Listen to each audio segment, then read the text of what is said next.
I'm over here like tapping on buttons and waiting for shit to happen. And like, by the way, we changed a crucial aspect of shit. Didn't bother to tell you though. Okay, going live in 3, 2, 1, and I believe we are there. Greetings, everyone. My name is Sai. I think so. Should be, Huh. as far as I'm aware. Greetings, everyone. My name is Sai, and welcome to the second SNO Book Club live stream. I am joined once again by my wonderful co-host Isaiah. Welcome to the stream. Hey, happy to be back. Hopefully my mic doesn't suck ass again. Well, we will see. Very likely will, because reality does not like me recently. Yeah. Everything's This just been giving me a fucking hard time. This chapter being one of them. Oh god, it's fucking shit. I said on Twitter. Did you see the thing I tweeted out earlier this week? No, I usually ignore your tweets. Fair enough. There's a fuck you, by the way. I tweeted out something along the lines of like, man, if you thought I was mean to Minazuki on the last book club live stream, you haven't seen anything yet. Because all my notes for like the entire chapters, like all the chapters we got today, are basically this sucks, this sucks, this sucks, and the anime did it better. So this is not going to be a nice Sai is not going to be here today. We've got a lot of fucking making fun of Minazuki to do, which is to be fair though, not all of it is within his fault in this instance. Yes, but there is a decent amount of it that is like there are still faults to be had. Yes, it's just yes, it could be worse. I suppose. Pardon me, just like strapping in for the fact I'm going to be sitting in the chair for the next fucking 4 hours. It better not be 4 hours again. Yeah. Me and Isaiah were talking, and like we really want to try and keep the stream like hopefully like 3 hours at maximum. At max, but we'll see. Yeah, at maximum we'll see.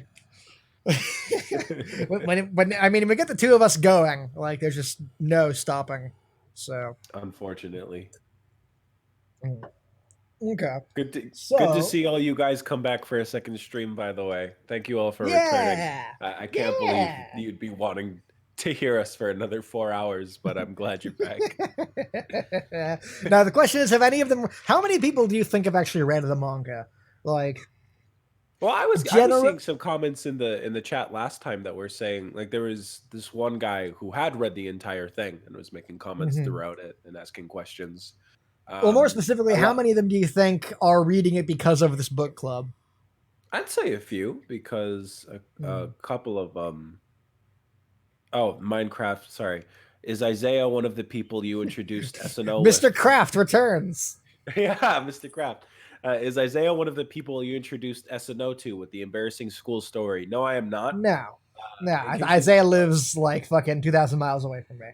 Yeah, I live in Canada. Yeah. If anything, I'm the embarrassing story because I was a fan of Sai's back when he was known as Ultimate Otaku. Oh my god, yes. The days. It was great. Like Isaiah was my first like fanboy. Like back when I had like his first and not even like 100 fucking followers on my blog, or even had a YouTube channel. Like I had a blog that maybe got like 100 readers per month, and Isaiah was like my first fan ever. And so we got to talking, and we eventually realized how much like huge nerds we both were, and we became friends after that. But yeah, and then he just had me start doing all of his work for him because you realize that's very when you true. have friends, you don't have to pay. You can abuse them. Hey, Set to Frey, it's fine if you missed the first one. I am teaching you valuable life skills, like how to edit audio on Audition and how to fucking like fact check a script, like all things you can use in your day-to-day life. It is. The funny thing is, I have gotten other jobs thanks to what I've done for you. So it does. Yeah. So fuck you and your bullshit. Older than me, yeah. Like Sent to Frey, unless you've been following me since like 2012, definitely older than you. Like Isaiah and I have known each other fucking ever now. Yeah, I was following him back when the manga was like still coming out around chapter 60, maybe. So like yeah, because I started reading him right before the Harpy arc took off. Yeah. Oh god, my original review of Clockwork Angeloid. That's what I I think that was the really, first thing I saw of yours, to be honest. yeah, Because probably, yeah. and it's funny because I Um, hated you at first. I what's the word? So I watched the movie, and back then I was a retard. So I thought, wow, this is great. I love this because I hadn't read the manga yet. I was an anime back only guy. then, huh? Yeah, shut up. Anyway, so the first thing I did was search like Clockwork Angeloid review because I wanted to Mm. see other people's thoughts on it. And then he just shit on it for 20 minutes. And I thought, who is this fat fucker? He doesn't know shit about anime. And then, like, even Which is just very half hour true. after, even just half hour after I watched the video, I was like, he's kind of right. That recap was whack. And then I gave the manga because I was only just starting to read the manga, and I read through the Mhm. Hiyori arc in the manga, and I was like, the anime sucks dick. Yeah. And then and I When followed we him in get to the silence. Hiyori chapters, I might like play bits and pieces from my original Clockwork Angel review. For those who do not know, which is probably everyone except for Isaiah, Part 8 was not the first time that I've ever reviewed Clockwork Angel. And back like almost probably getting on like almost a decade ago. Like God, if it was a long time, it was like 2013 or 2014. Like it was not a decade ago, more like 5 years ago. But like a long time ago, I did a really shitty review of Clockwork Angeloid with like my fucking like desktop webcam speaking into like my shitty like $50 microphone with like me with like my uncombed hair sitting against like just like a plain white wall. It looks like absolute garbage. Um, but yeah, so I did like a 30-minute. So the first time I did it was 30 minutes long, and then coming back to it 5 years and much wiser later, it ended up being an hour and 10-minute long review. Um, because I've learned a lot of things over the years, but brevity is not one of them. Um, definitely not. yeah, but like I might have to show you guys clips of my original review of Clockwork Angelo because it's fucking terrible, but also really funny. That said, there were two jokes that I recycled from my old review of Clockwork Angelo into Part 8, um, which was when I describe Hiyori's powers in the first review. I also say like she doesn't have time control powers. That's just psychokinesis from Destroy All Humans was a line I used in both videos. And the other what was the other one? The other one was fucking Hiyori explodes, and the line I kept was I could have done more damage to the surrounding area with a fucking water gun, which I do love that line, but I say like the delivery is so weird in the original review. So I give it like a proper funny delivery in Part 8, but yeah, Yeah, funny in quotation marks. I really like that line. I think it's funny. Um, uh, Minecraft is correct. They do still, their wings do still look like toilet paper hanging off a tree. they're like 10% better. It's not great, but it's They are slightly a slightly. little bit better. You really start to see the transition of when he figured out what the fuck a wing looks like in these next few chapters. Like by Fucking the time the harpies show up, then they start to look somewhat recognizable. right, yeah. It's weird because even in the jump between these 8 chapters, like by the time I got to chapter 18, I was like, man, the art is like really drastically improved from where it was like even chapter 10. Mhm. So like he really picks up the pace and like drawing style. But yeah, at the moment, Ikaros' wings look fucking terrible. Um, Also, see you around Santa Fe. It was nice seeing you. Hopefully, oh you'll have read some of the manga, and then next time you stick around for more of the stream so you can hear us yeah, ramble on about incessant details. Have a good one. absolutely. Speaking of which, I suppose it's time we started rambling about incessant details. Hmm. So, welcome everyone to the SnO Book Club number 2. We're jumping right into it with chapter 10, Emotions. So, last time in the SNO manga, Nymph showed up and beat the fuck out of Ikaros. And that was our big cliffhanger ending. So, do you want to do the first chapter description or should I? Sure. I guess I can describe it. It's a pretty. I'm trying to describe it with the fucking terrible translation, but I'll get to that later. Anyway, Yeah. Do we so want to preface this like we are so sorry we made you read this? yes, Because it is we fucking were terrible. harping on Hidoy a lot last stream about the Mhm. quality of the translation. And again, no bad will to those guys. I'm sure they were doing the best they could. You know, thank you for them even making it able to read the manga in English. But this is their worst chapter by far, both in terms of the Yeah, quality of their scans and translation. Reading it like almost gave me a headache trying to yeah. like just recognize what they were saying. Absolutely. Like it's so much of like okay, there's one page in this chapter which I just have remembered for like years now as being the fucking worst translation ever, which is what Ikuro says when she's shooting Nymph with Apollon. Um, but We'll like get there. We'll I get there. I blocked out that the rest of the chapter is equally awful. Like in my mind, it was just that one line that was bad, but the entire chapter is fucking trash. Yeah. Um, Anyway, I'll do my yeah, best to summarize it cool. coherently. Yeah, best of luck. um, so essentially, Nymph comes. She beats the shit out of Ikaros some more. You know, said taunting her about her past, saying like, "Oh, you were supposed to be the dreaded Uranus queen who brought terror down on the humans, and now you're calling yourself an entertainment class angeloid."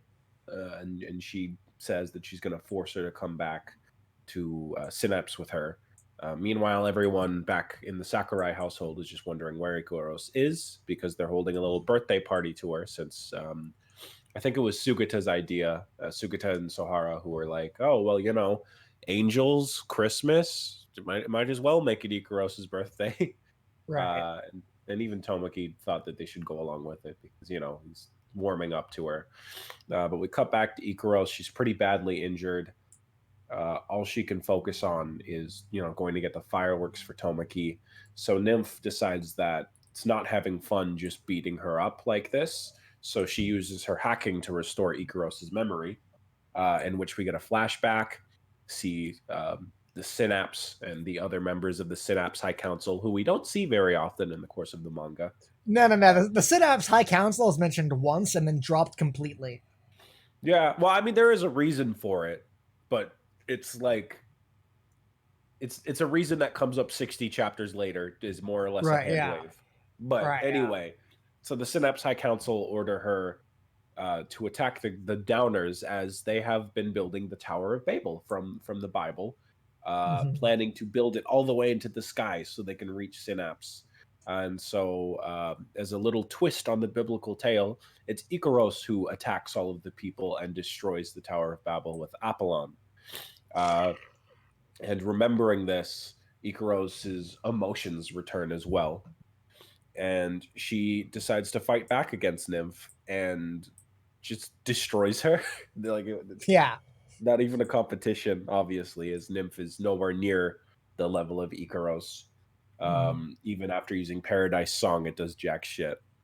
So Ikaros brings back out Apollon, which has theoretically, according to Nymph at least, has the power to destroy all of Japan. But we don't know Mhm. if that was just a bluff. Uh, but Ikaros, you know, just says that she wants her to leave because now that she remembers Nymph, she doesn't want to kill her.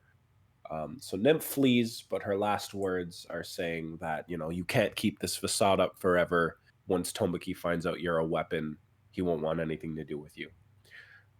So Ikaros returns home. At the end of the day, the parties had to go on hold. She's all injured, and now once when Tomoki asks, she lies and says that she flew into a tree, and he believes her, not actually, but he just lets it slide. And then when he goes to get her some medicine and stuff to help clean her up, she comes back and she starts sobbing on his back, which is the first time he's ever really seen her show emotion. And that's where the chapter ends. So, are we going to discuss the actual quality of the chapter itself or just shit on the translations for the next 20 minutes? Okay. So, fun fact for the chat. I've got so in my notes for this chapter, I have divided pretty much everything I wanted to say into two different columns. One of them being titled "The Translation Sucks," and the others being "Minazuki's Art Sucks." So, where do you want to? Should we begin with like general thoughts, or do we want to begin with like tearing into like I think a lot general of the thoughts shit? would be better, just so that we can actually talk about the chapter before we go. That's fair. Again, you're gonna okay. Fucking chat, Isaiah. Everyone get used to me saying this. I really like preferred this chapter in the anime. Um, like having like Nim. Okay, this is something I wrote down as like a later note, but I guess I'll just bring it up now because it's consistently relevant. I don't think I would have liked Nymph nearly as much had I not like experienced her first via the anime. Um, because here in the manga, she is so boring and consistently one note, like without like the crucial bits of like development they gave her in earlier episodes. Like her showing up in this chapter and being like a mustache twirling villain really isn't that interesting. Um, the interesting bits of the chapter come from like Ikaros remembering that she's a weapon and like dealing with that like personally and like remembering all these horrible memories. But like everything involving Nymph, like, you know, she shows up, she like first of all, I thought it was really weird, like, okay, Nymph kicks the shit out of Ikaros in this chapter. Like, consistently beating the fuck out. Like, here's this shot where she's like crushing her against the wall and the cliff's like shattering. She continues to do that here. She kicks her in the face and boots her all the way fucking across the field. Like, and like she steps on her here. Like, what else did she do to her? Yeah, like Nymph like beats the crap out of Ikaros in the manga, and it makes it like it feels very like mustache twirling villain almost right now, like just like the level of brutality and sadism she's going through to here, which like isn't really crumbling. Like which isn't like brought up again at all. Like like this isn't like establishing Nymph as a sadist or anything. Like that doesn't come up again, and so like given what we know about Nymph in this chapter, her doing this seems like really overboard. Because like in the anime, she like threw her against a tree and then kicked her in the face. Like none of this like pulsating energy bullshit, and none of this like literally tossing her across an entire field, like, you know, like rocks and shit crack behind her. She like literally just like pushes her against a tree and kicks her in the face, which is like, it isn't good, but it's less extreme. Yeah, it is incredibly over the top. I can understand why Minazuki did it, because this was our first taste of another Angeloid, so we probably wanted to, you know, show us that, you know, Ikaros isn't the only Angeloid capable of fighting. So he was trying to show her off. I get it. Right. But again, it just doesn't have that impact because she just seems like a generic villain of the week. You don't get any sense of her character at all in this introduction. Absolutely. And yeah, like if it wasn't for my pre-existing knowledge of how she'll go on to develop and how she was in the anime, I wouldn't have had nearly as much attachment to her when we get to the point when she joins the main cast. Absolutely. Let's see. Anything else I want to specifically mention about the chapter? I wrote a note about the Tower of Babel not making sense both in the context of SNO and in the context of the fucking Bible. Well, like at least it makes more sense here because reaching because Synapse is a place that actually exists. Yes. Yeah. It's shut up. You're gonna make some people angry, but you could theoretically build a tower that goes high enough to reach Synapse, because Synapse is just floating there. You could do that. Yeah. However, heaven is not actually floating within reach of a tower. Yeah. One, it's cloaked. But like two, Zeus theoretically wasn't built at this point, but they wouldn't need Zeus to like knock down a fucking like stone tower. Yeah. Like Mino says, it'd be a bother if we had the humans up here. Like, what the fuck are they gonna do? Yeah, like how? Okay, the Synapse is invisible, constantly circumnavigating the Earth, and like Do you really think people living in like fucking like 1,000 BC are going to be able to build a stone tower tall enough to reach Synapse? Like that's insane. Like Minos is talking.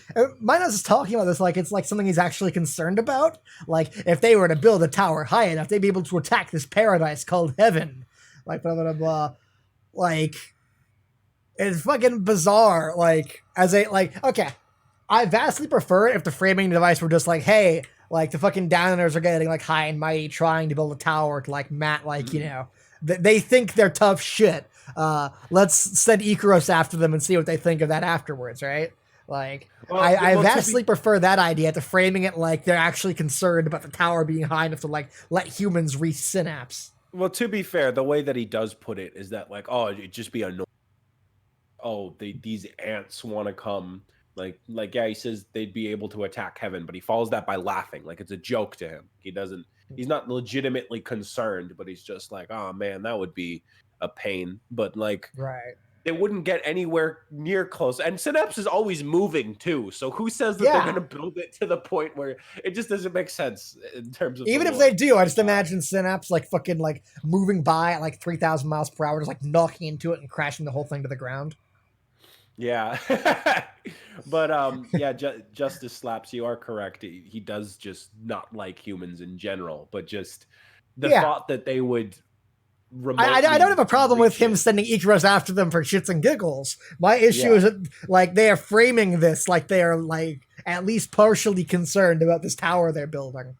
Yeah, like even if it reached the Synapse, there would be like they could just use the medical angeloids to beat the shit. They could pummel the humans to death with their fists. You know, this is basically like modern humanity with guns and shit. These are BC. Even if it was modern humanity with guns, you think guns are gonna do crap to a fucking angeloid? Well, like to the people of Synapse, at least they could probably take down a few. But like, yeah, that's fair. You know. But the point is that just the whole idea of them, the framing device of this idea is kind of stupid. Yeah, just it's such a non-issue. That's the thing. Yeah, and fucking in the Bible. Okay, welcome to the fucking Bible literary review, everyone. The fact that like in the original story of the Tower of Babel, the idea like okay, so much of the Bible makes infinitely more sense when you think about it as being written by humans, like fucking in 1,000 BC or whatever. Because, like, in the Bible, it's like God is literally concerned about people building a tower high enough to reach heaven. And he decides to just fucking, like, destroy everything. Which is insanity. And it's really funny to me, especially considering that we have, like, skyscrapers now, which are infinitely taller than anything they could have built previously, but whatever. Yeah. So, point being, the Tower of Babel does not make sense either in the Bible or in the context of SNO, which is really funny to me. But yeah, is that all the thoughts go for the chapter itself?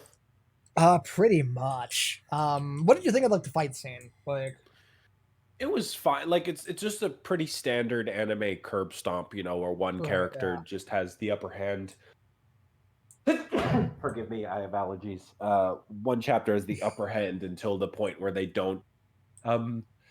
It's not incredibly. God damn it. It's not. Do you want to just stop for a second and get it all out? I don't know if I can. Fair enough. It's. Gosh, fuck.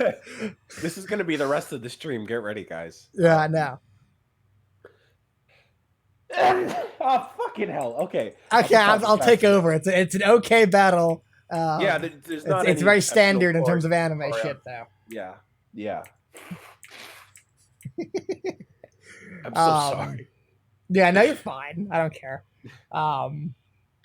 Okay, well, like I said, let's get into my two fucking things. Okay, so in the column of translation is bad. The first thing I wrote is, did BHHFC translate this chapter? It's like unusually bad even for Hidori.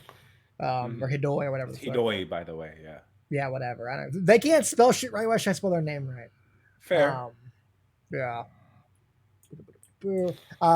Okay, so I am someone who gets really bothered by pointless ellipses in manga, because it's a thing I guess in like Japanese manga where they do have just like fucking constant ellipses, but that is not a thing in English So most of the time, decent translators take out stuff and like replace it with commas or things that make more sense.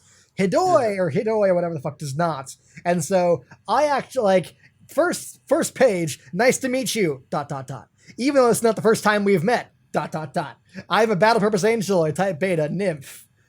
So like then there's this dot period dots right here, and there's this one right here, and then there's this little like chapter like sentence break, which could be considered as one. So there are like 5 different ellipses on the first page. So I got like so frustrated, constantly mentally pausing going through this chapter that I literally went in and I counted how many ellipses there were in this chapter. There are 206 goddamn ellipses in this chapter, which is insanity. That is like what, like 7 per page? Like a 40 chapter manga, like that is insane. It's like, so the ellipses bothered me more than anything else, honestly. And if you ever needed proof that Sai is autistic, there you go. He actually took the time to count every single ellipse. Oh, absolutely. And so many of the fucking... It really pisses me off right there, where you can see it's like, it's not even just one ellipse, it's ellipse under a period. Oh yes, right. Like here, there. Yeah, base memory. What yeah. is the 1, 2, 3, then 4. There's some more right here. And there's some more right here. There's more right here. This entire page is just full of fucking periods. It just doesn't work in English. Like, I understand why it's there in Japanese. It helps to break up the flow of text, considering that... Yeah, but we're not reading Japanese. We're reading in English. No, that's the thing. Yeah, it doesn't make any sense in terms of English. A comma would suffice in all of Yeah, and not only that, like, so many of the translations themselves, even disregarding the fucking rampant ellipses, are terrible. I love this one on the first page here. When her eyes give off a beam of searing red light, dot, dot, dot. She won't stay the person she normally is, dot, dot, dot. Like, it's so fucking bad. All of them are so bad. And even outside of the translation itself, the scans are just god-awful. Which sucks, because this is like, going from here on out is the point where Minazuki's art starts to improve. You can even see in this chapter, like, the characters are a lot more consistently on model. Or rather, you could see that if everything wasn't so blurry. Yeah.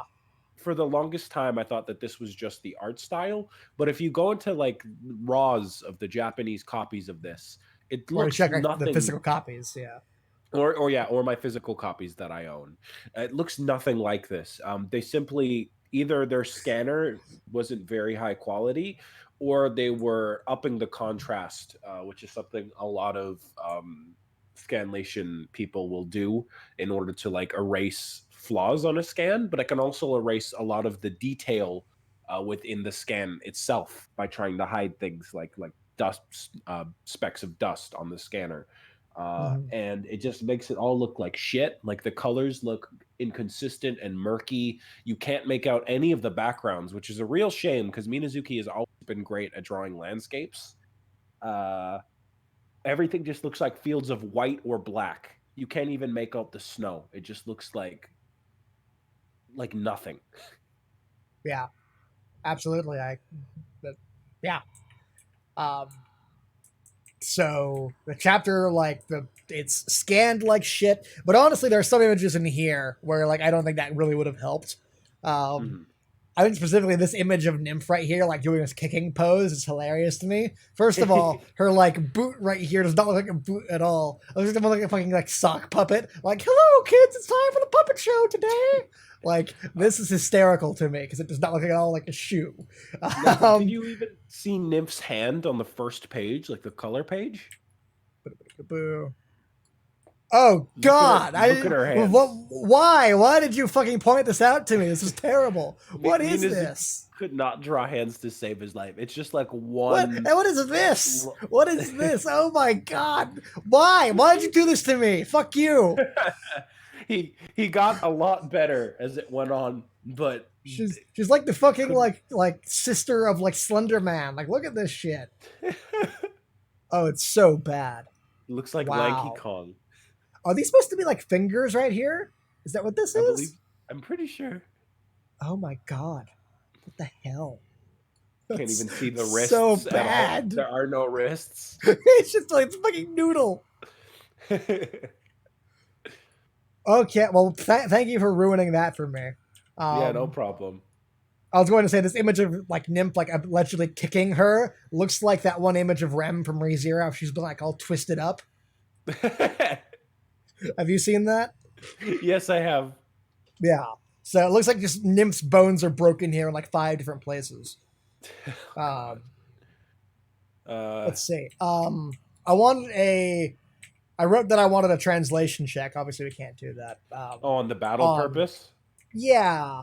So at some point, yeah, Nymph calls herself a battle purpose angeloid, which is not the case, as far as I am aware. I believe, if I remember correctly, it was put in that, because even Ikaros refers herself as battle purpose as well, multiple times in later translations.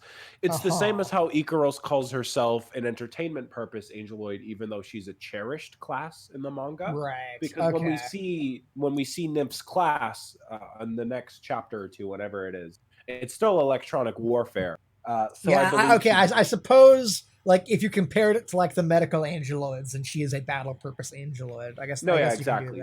There's the medical purpose angeloid. There's the entertainment purpose angeloids, which we do see more in chapters later, and battle. So it's just to differentiate the different roles that the angeloids serve, but it's not their class. Okay, that's fair.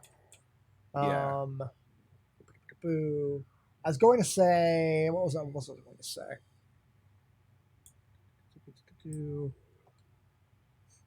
I really need to like write page numbers down for this shit. Like I have like "don't move" as a stupid translation. I don't remember what even page that was for. Whatever. Let me see if I can find that. I have the manga loaded up. Really terrible translation thing. Where is it at? Oh, Asus? Oh. Is that what we're going to bring up? Asus? What? Did you forget about Asus? What do you mean?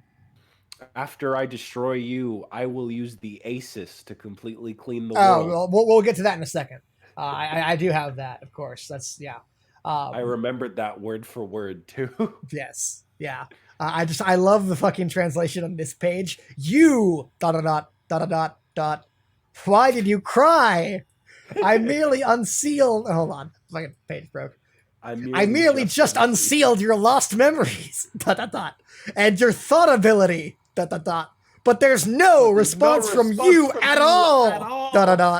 It's like she's like speaking in Morse code or some shit.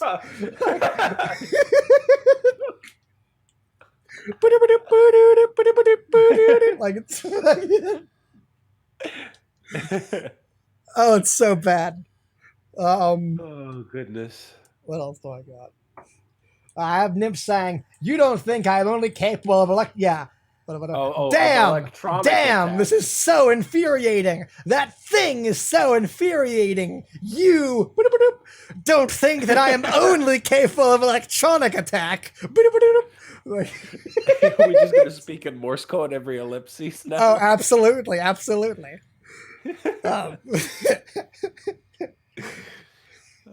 You who made the heavens into its current state of disorder, which is from, where was that at? When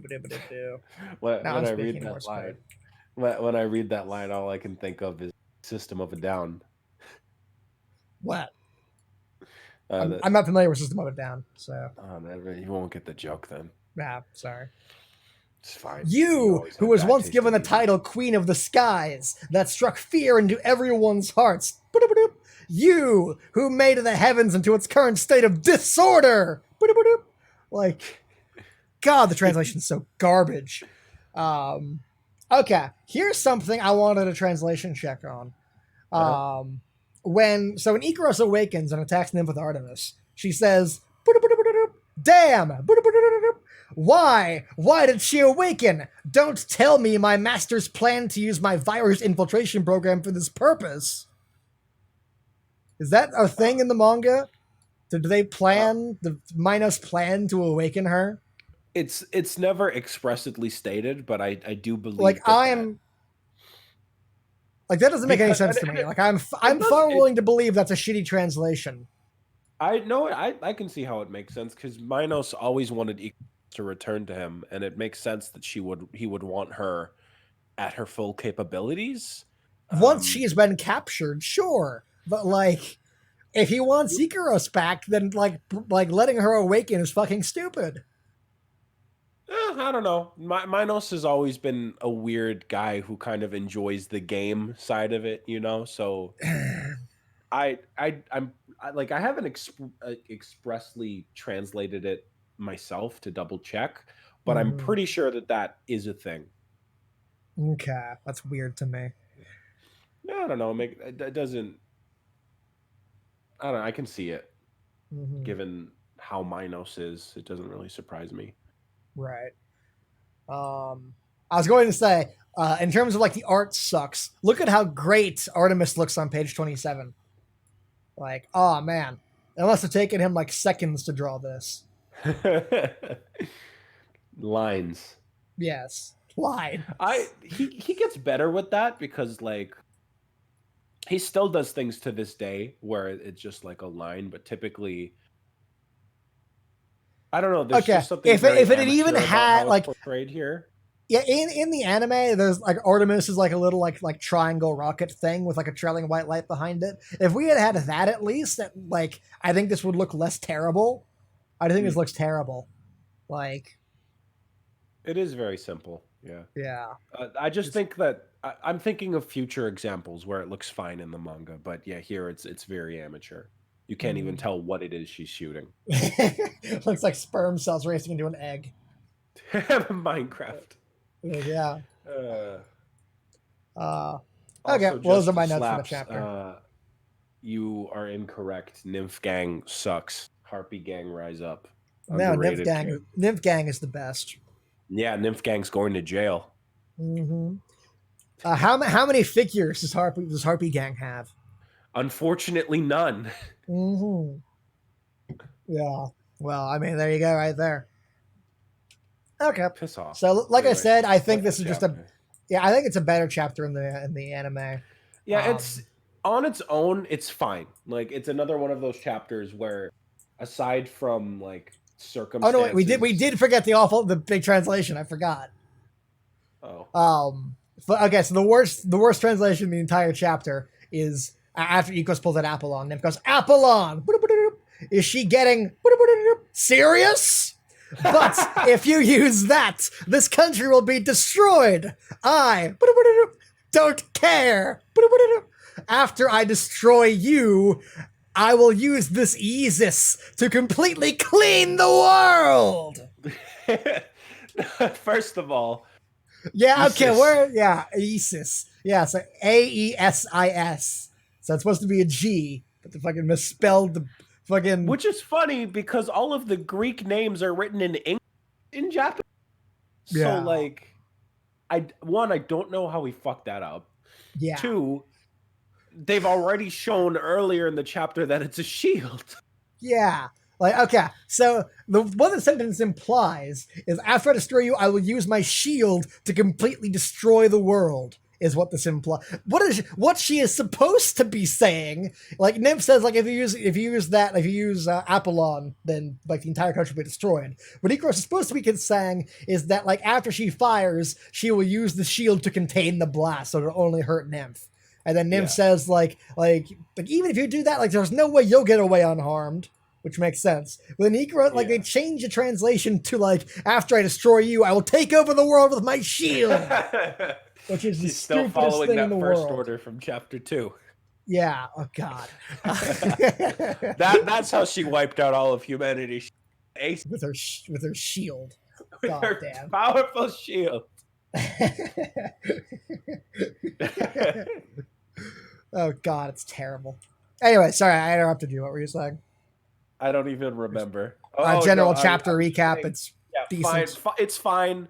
Again, it doesn't do any justice for Nymph as a character. It just introduces her as a one-note villain. And granted, it does make it interesting when she shows up and you see that that's not the case.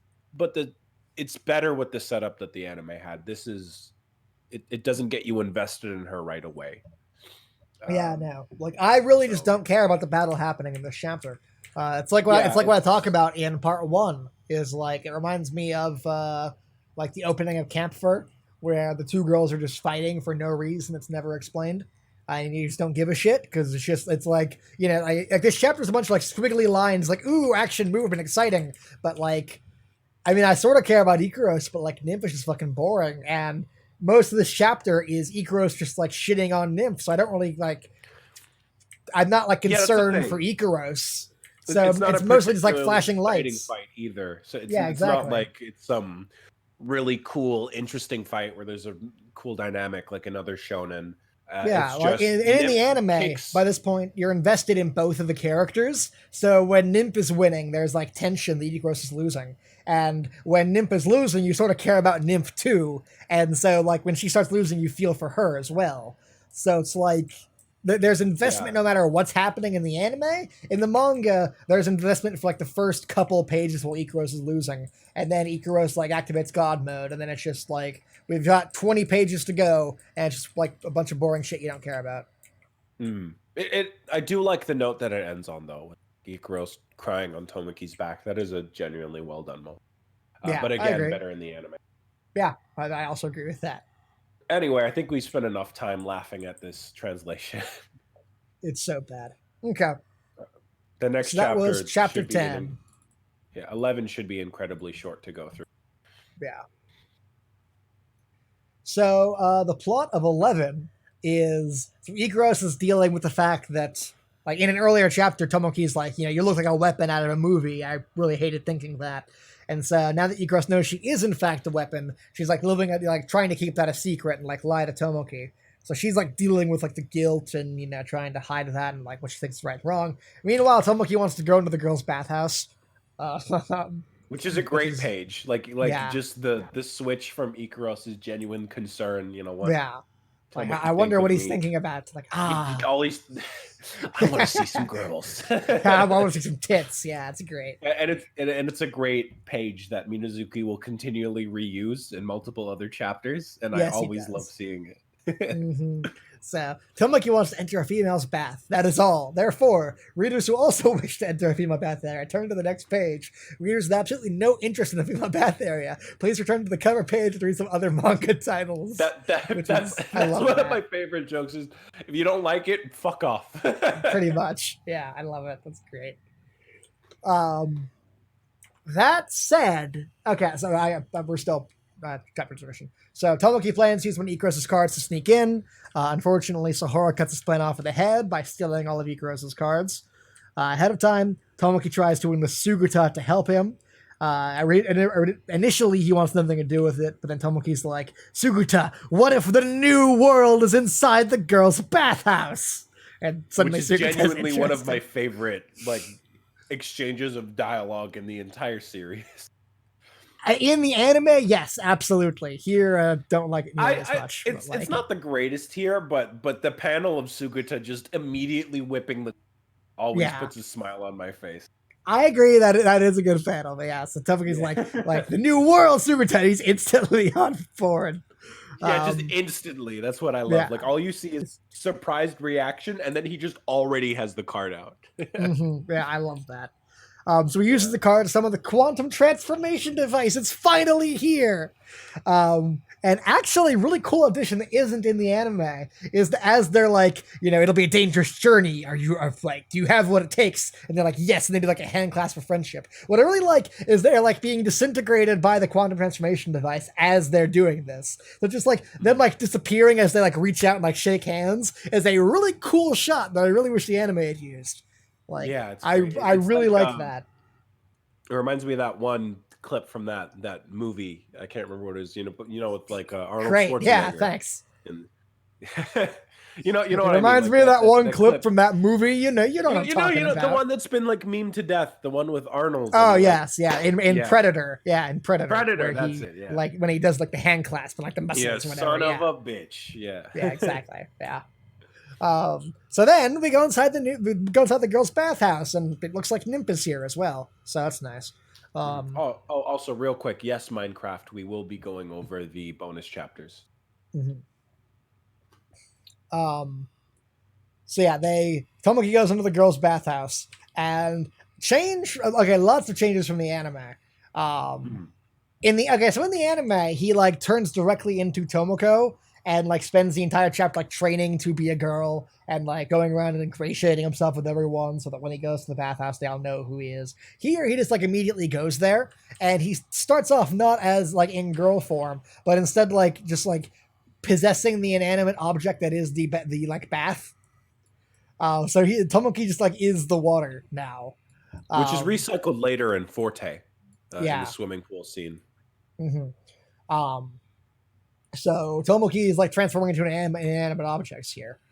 Meanwhile, Ikaros is again dealing with her like Iron Giant thing, and notes that if Tomoki like gets too excited, the transformation may become unstable.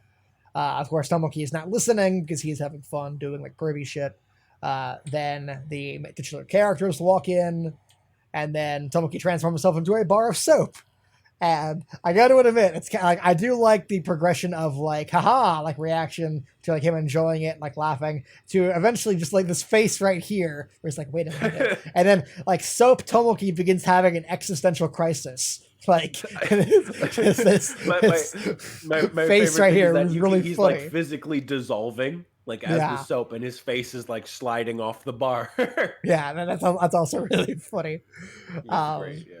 yeah, but he's like, wait a minute, there's no point to like not being able to like like if I'm a bar of soap right now, no matter what, I'm still just that. Like there's something more to this, and he realizes, and so he transforms into Tomoko, the best girl in the entire manga, anime, whatever.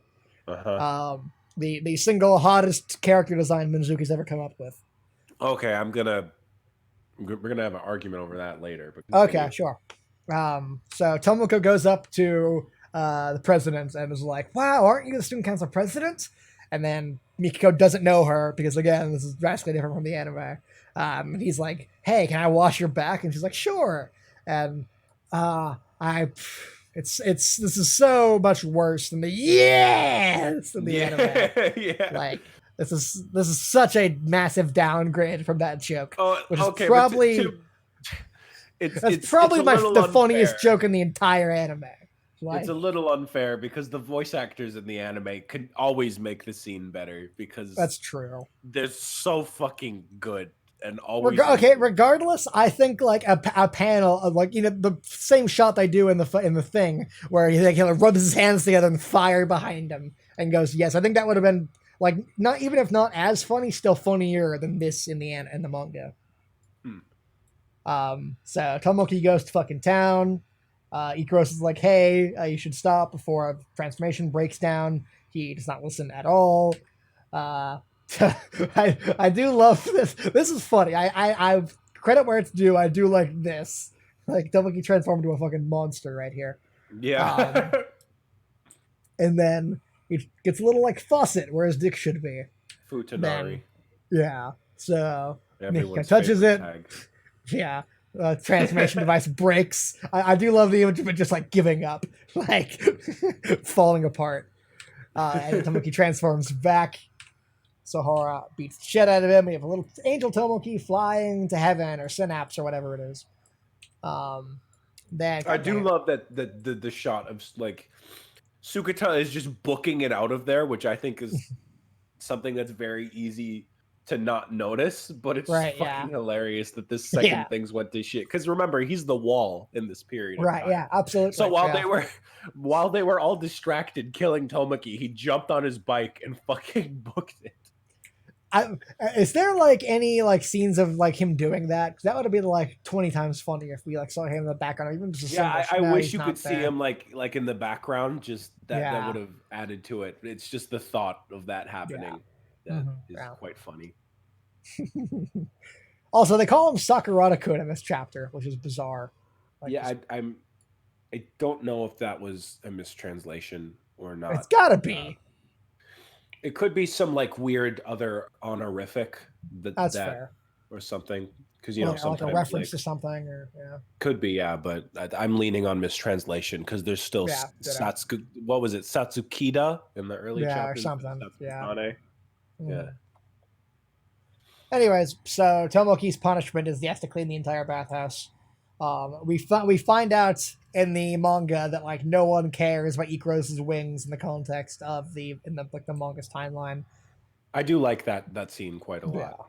yeah, It's because very like they simple, all but saw her during the festival, so it's like, yeah, it's a great thing because like it happens and then it's just kind of brushed over because again in the early chapter, no, we can't let anyone see you, and then everyone sees her, and then it's never yeah, discussed for a few yeah. chapters, and then it happens here, and she's just like, yeah, no one really gives a shit, and it's great. Which, yeah, I quite like that as well. Yeah. And here we see Ikaros' wings looking like 50% correct. Like Yeah, we they're we getting are better. so close. We are so close to actually decent wings. We're almost there. Then they have a discussion. It's Because more paper Tomoki, mache and less toilet paper now. yes, absolutely. So Ikaros and Tomoki have a discussion because he's like, hey, like it's obvious you didn't get like a tree didn't do that to you the other day. That was obviously a lie. Um, and Ikaros starts like crying at the thought of like revealing that to him. But Tomoki like praises her because in his eyes, by deciding to keep a secret from him, she has become more human because humans always have like one or two secrets they keep from people. So it's just like natural for her to do that. And he says that if you ever want to talk about it, then I'm here to listen to you, basically, which I really like. And also at the same time, Mikiko tracks down Suguta and fucking puts a shotgun to his face, Fucking like you were yeah. there, which I love. I love that she just knows. Yeah. And yeah, that was chapter 11. Perfectly fine. Yeah, agreed. Not in the same fine as last chapter, whereas last chapter was like, it's okay. This is like, it's a good chapter. Yeah. There's just not a lot to say about it, and everything we can say is just like, well, it was funnier in the anime, and we don't repeat that too much. Pretty much. I do. I mean, yeah, pretty much everything I have to say about the chapter is it's better in the anime. Yeah. Although, like you said though, in your notes, Devil Tomoki, I love how he looks in the manga a lot more. Yeah. Where's it at? Yeah. The little panel, the Nantena. No, I was talking about this bigger one in my notes. Like how like he looks like sort of tiny. He's like tiny evil right here. He's like really evil right here. When he like grows like fur on his arms and like his eyes come off his head and his the tongue. little progression. Yeah, like this I think is like a really funny image, and leading into like the pencil outline Tomoki in the next panel is really good. Yeah. So I really like that as a joke. For all the dumb Hidoi translation sits, I do really like that they just left it as Nantena. And that's just the weeb in me. But where at? Oh yeah, this one? Yeah. Yeah, in the first page. Just because I can, and it's solely because I can hear his voice saying it. Yeah, so. That's fair. It does remind me of All According to Keikaku though. Yeah, that's the thing. The good old translation days where everyone was like, well, this word sounds cooler in Japanese. I'm just going to leave it as Nakama. Yeah. So there's that. I mean, I like the gimmick of Tomoki transforming into inanimate objects, but like it really is outclassed by like Tomoko's absence for the majority of this chapter. So I think Tomoko's way funnier.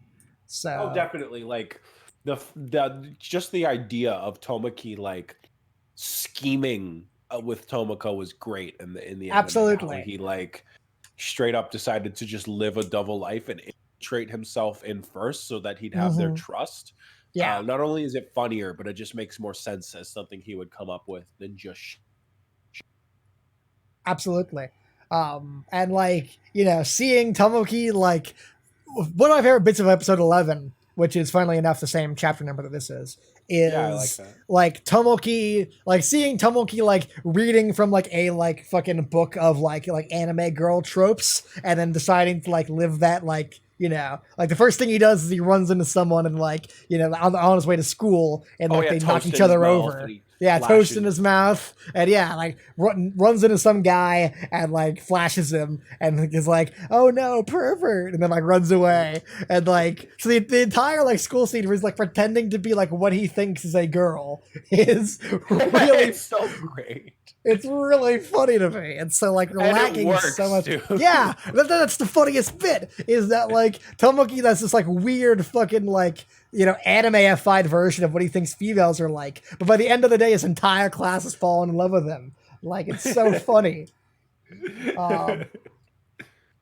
So I really do miss having that here. Yeah. But yeah, like Isaiah said, anime is better, but this is a fine chapter. So as our final discussion for this chapter, since Uh-huh. we're getting a lot of this in the comments, Justice Oh Slaps, yes, of for course. example, Tomoko, best girl or not? Discuss. Absolutely, best girl. Incorrect. I think honestly, you could make a pretty damn good argument that she is like hotter than Nymph. I will agree with that, but that's only because Nymph is unattractive. Okay, well, I'm saying that like okay, I will rephrase that to be. I think you can make an argument that she is the hottest female design in SNO. I will disagree with that statement vastly. Mm-hmm. Explain to me why you think this is the case. I just fucking I don't know, man. I have a thing for like first of all like really like petite girls. I've been branded as a lowly guy a lot. Maybe because you call yourself one constantly. That's fair. I've been branded as a lowly guy, both by other people and by myself. Honestly, more so than like traditional lowlies, I am just really into like petite girls. Like Nymph. Nymph isn't a lowly in the same way that you would call like Kana from Maid Dragon a lowly, right? Like Nymph is substantially more developed. Like I would call Nymph petite before I called her a lowly. Yeah, she's just kind of short. Yeah, exactly. So like I think that like I'm more attracted to that generally than anything else. So. I would hope you're not trying to pipe Kana. But also, speaking of being petite, like Tomoko is way bustier in the anime than here. Yeah, in the manga, she's like, and I like that honestly. Like, I am a fan of the trope of fucking like on N hentai they call it opai loli, of just like a short girl with huge tits. Like, I'm absolutely a fan of that. It makes sense in the anime, especially since again it's what? It's Tomoki's like idea of an ideal girl, so it makes sense that he would give himself those, in the anime. Right. Absolutely. But I also like in the manga, she's drawn small specifically because it resembles his mother. Speaking of, that is my counter argument. Even if I were to agree that Tomoko is the cutest girl, which I do not agree with, Tomoyo exists, and she's just Tomoko but a MILF. So immediately you lose. Aha. Okay. I just fucking like. I love everything about Tomoko. Here we go. We're just gonna like put up some images on stream really quick, to further make my point for me. Maybe we shouldn't spend too much time on this. I don't need to hear. I just thought it'd make for a funny bit for me to tell you about how your taste is shit. I don't think we need to have you set up a little like worship pedestal for Tomoko and highlight the color of her hair clips. Now the hair clips I can like do without. Of course, you got the GIF from that was a good ending though. Of course, yeah. Like the end. Okay. In addition to like just loving everything about her design, I have a huge fucking like place in my heart for like girls working out. Like that is incredibly sexy. You wish you could do it consistently. Potentially, but like that entire ending sequence is the hottest fucking thing in the universe to me. So like just everything about this, I love. Fair enough. Okay, Nymph I would still classify as my waifu. Okay, to me, a waifu is a mixture of hottest girl in the show and character you like the most. It's like 50-50. So in that regard, I think Nymph still wins. Because like Chaos is the character I think has the best plot, and Tomoko is the character I think is the hottest. But Nymph is like a middle ground of both of them at the same time. So hence, I would classify her as waifu status for that reason. All right, on to the next chapter before we get Yeah, too deep fine. into I'll this fucking degeneracy. yeah, too late. So we're doing 13. Okay, your turn. No, 12. What do you mean? We Or just did 12, 11. right? Yeah. Listen, I've been like trying to mess, like get fucking like I've been rushing at Tomoko pictures on screen, so I've lost track of what we're doing. Okay, cool. 12. Chapter 12, yes. So I guess I'll be going over this then. Yes. Yeah. Do you have it on screen already? My Yeah. stream I've of got it. behind, so I still see the. Oh, there they go. They're gone now. All Yeah. right, so chapter 12, school. This chapter, Tomoki is now returning to school now that the summer is over. And upon seeing all of the other classmates following behind him, Ikaros decides to use a transport card to alter his teacher's memories and make it so that she is a student in the school. Mm-hmm. And now, Tomoki's just freaking out, wondering if everyone's going to figure out their relationship. And immediately everyone realizes, remembers, oh, hey, that's the girl from the festival. But no one really gives a shit, which is great. Right, yeah. So he goes to talk to Sugita about it, and Sohara and the New World Discovery Club.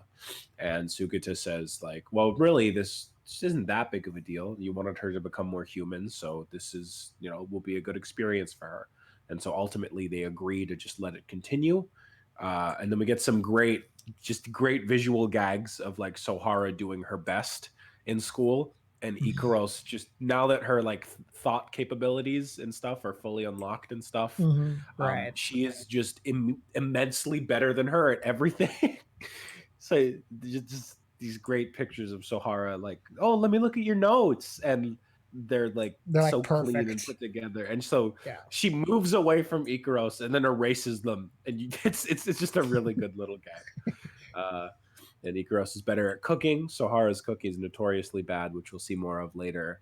And then there's this great gag of Ikaros now that she can do math, because before in like chapter 4 we saw that she wasn't good when it came to calculations.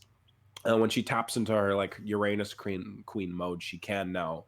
And we get this great little gag of Mikako and Sukita just coming into the class to join in. A class they are not in, by the way. Yeah, literally it's like speaking math. Like just the thought of like them being, because they're second year students, them being all the way in their homeroom, hearing the equation and running down.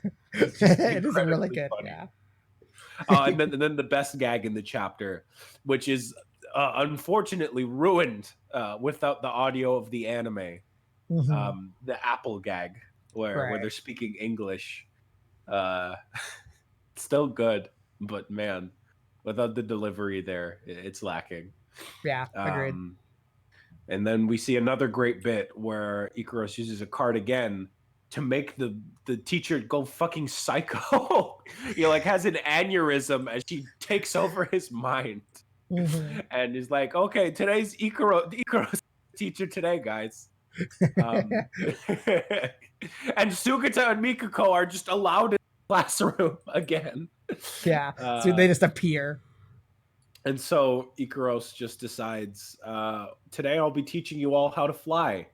And Tomoki's like, what do you mean? We can't fly.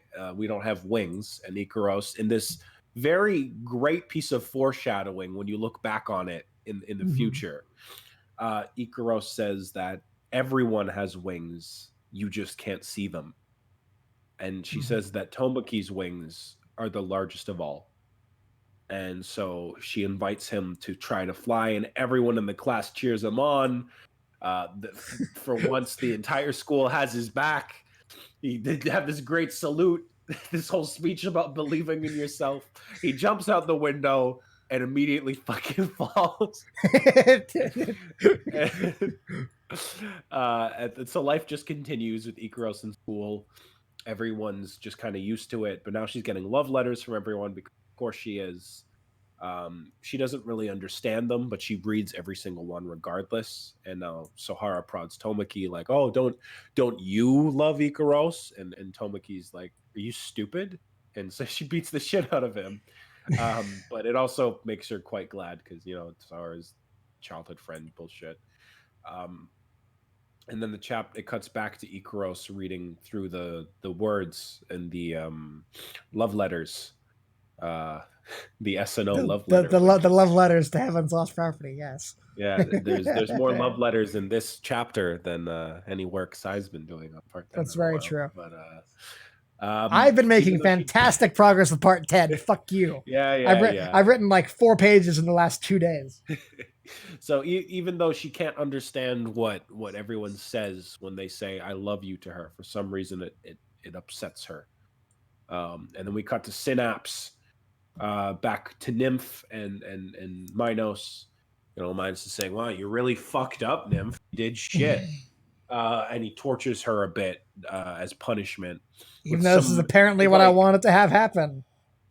it looks weird though. There's like some strange like, goop that goes up the chain, and then she Mm-hmm. gets electrocuted. It's a very Yeah. unclear image. I don't know what to make of it. Yeah, And then I he's preferred the cloud of fog that it was in the anime. It's right here she's about to like tentacle right by a slime or some shit. yeah, yeah, like, and it looks like fog when it actually reaches her, but at the Mm-hmm. start, like it's Yeah. like this weird goop. Mm-hmm. Anyway, and then we see the Synapse High Council once again, and they're like, "Entertain us, Nymph." And then we get a shot of the timer on her collar slowly going down, Mm-hmm. and that's where the chapter ends. What about? What do you think of this one? Um. Okay, so I want to say way worse without Nymph.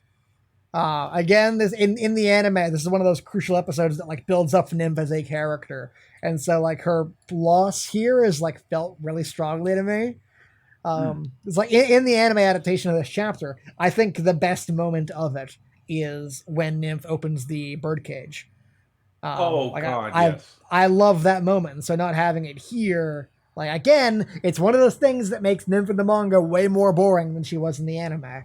Um, in addition to that, like she's just better. Like I think it makes more sense for Ikaros to be like wanting to go do the school thing, but be like troubled by it, and then Nymph is the one who pushes her over the edge, Yeah, rather than Ikaros blatantly disobeying a direction she was given 2 seconds after the fact, which doesn't really make sense in character for her. yeah. So There's just a lot of great added bits of characterization yeah, here. absolutely. Again, this is basically what you're going to hear for the rest of the volume, starting at volume 4. I don't believe we'll be saying this as much. Mm-hmm. Yeah. Same with the gag of Tomaki jumping out the window. Here, it's great, but I really love the addition of like the that Sukuta gives him, where he looks like A a Birdman. character, Yeah. a character straight out of what's it called, Knights of the Zodiac. I can't remember the Mm-hmm. Japanese name, but that was the shitty dub name. Uh, but Saint Seiya, that's it. He looks like a Saint Seiya character with the flight suit on him. Uh, but it is still quite funny. I think the best parts of the chapter, the visual humor, like the teacher like having a seizure Right. or some writes his memories. Mm-hmm. Tamaki looks really off model on that page, by the way. That side Yes, he shot. does. Yeah. Yeah. Ugh. The rest of him looks fine, Yeah. but it's a fine chapter. It's again just a lot of lost potential. Yeah. Lots of Here. lost character development for Nymph. Lots of lost like really good scenes. Like I missed the scene of like Nymph confronting Sukuta in the library and then having a conversation or whatever. Mm-hmm. Um do we want to set I don't like okay. In the anime, Ikaros suddenly being able to like turn her eyes red temporarily and like pull out like awesome powers and shit doesn't make as much sense as it does here. Like you can sort of think of it as her like pushing against the boundaries of her restrictions at that point. But like if she can do that, then why didn't she do that earlier? Sort of thing. So like when she's trying to solve the math problem in episode 3, she fucks it up, and here she's able to like activate her powers enough to do it temporarily. Um, Yeah, But it's a really nice detail here, I find. yeah, so it makes more sense in the manga, but I do like it more when we see Ikaros like like Nymph like this like it makes Nymph's like mission to like study Ikaros make more sense because we see her like learning things about her, like that she is Uh-huh. able to temporarily bypass restrictions and pull out powers and shit, but then she like, goes right back to how she was. Yeah. Um, so I do miss having that, even if it does make a bit more sense here. Mhm. You can tell that the plot line was written with her already being unlocked in mind, but I felt they retconned it pretty well in the anime. Yeah. Um, well, let's see what other notes do I have. Yeah, the joke of having Ikaros make the super fancy dinner doesn't work as well as her bringing in a hog and trying to cook it alive. I thought that was Oh yeah. funnier, but whatever. Um, Oh, the little panel of Ikaros playing basketball right here is the cutest thing in the world, and I'm so sad that wasn't in the anime. Like that's Yeah, there's a adorable. lot I of love that. really great. That's a thing that I bring up a lot in the manga compared to the anime. There's a lot of just tiny bits of visual humor that get lost in Hmm. translation, where Minazuki will just draw a lot of stuff going on in like the corners of panels, little expressions or details that they just don't put in. And I Hmm. understand why, but it just works so well to like always keep you like looking around and entertained. Right, Uh, absolutely. but yeah, is that about it for this chapter? I believe so. Cool. On to chapter 13 then. Yeah. We say that, but I have to go to the restroom real quick. Of So, course you do. yeah. Do you want to take a temporary break, like Sure. an If intermission? anyone has chapter or questions to ask in the chat, we'll Cool. answer that while he's in the washroom. I will be right back. See you soon.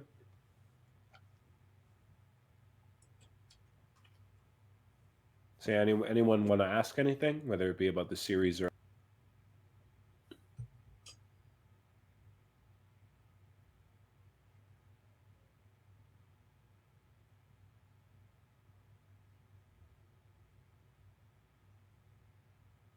if not, I'll just keep eating these Chips Ahoy.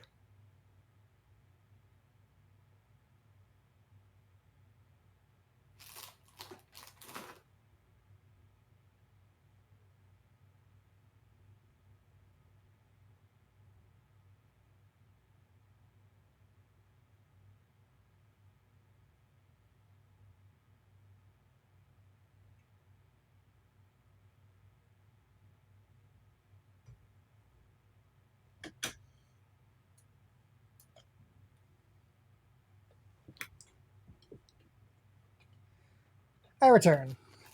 Welcome back. Anything interesting discussed in my absence? No one commented. Fair enough. You just sat here. Okay. Yeah. Um, okay. Well, let's go over chapter 13, shall we?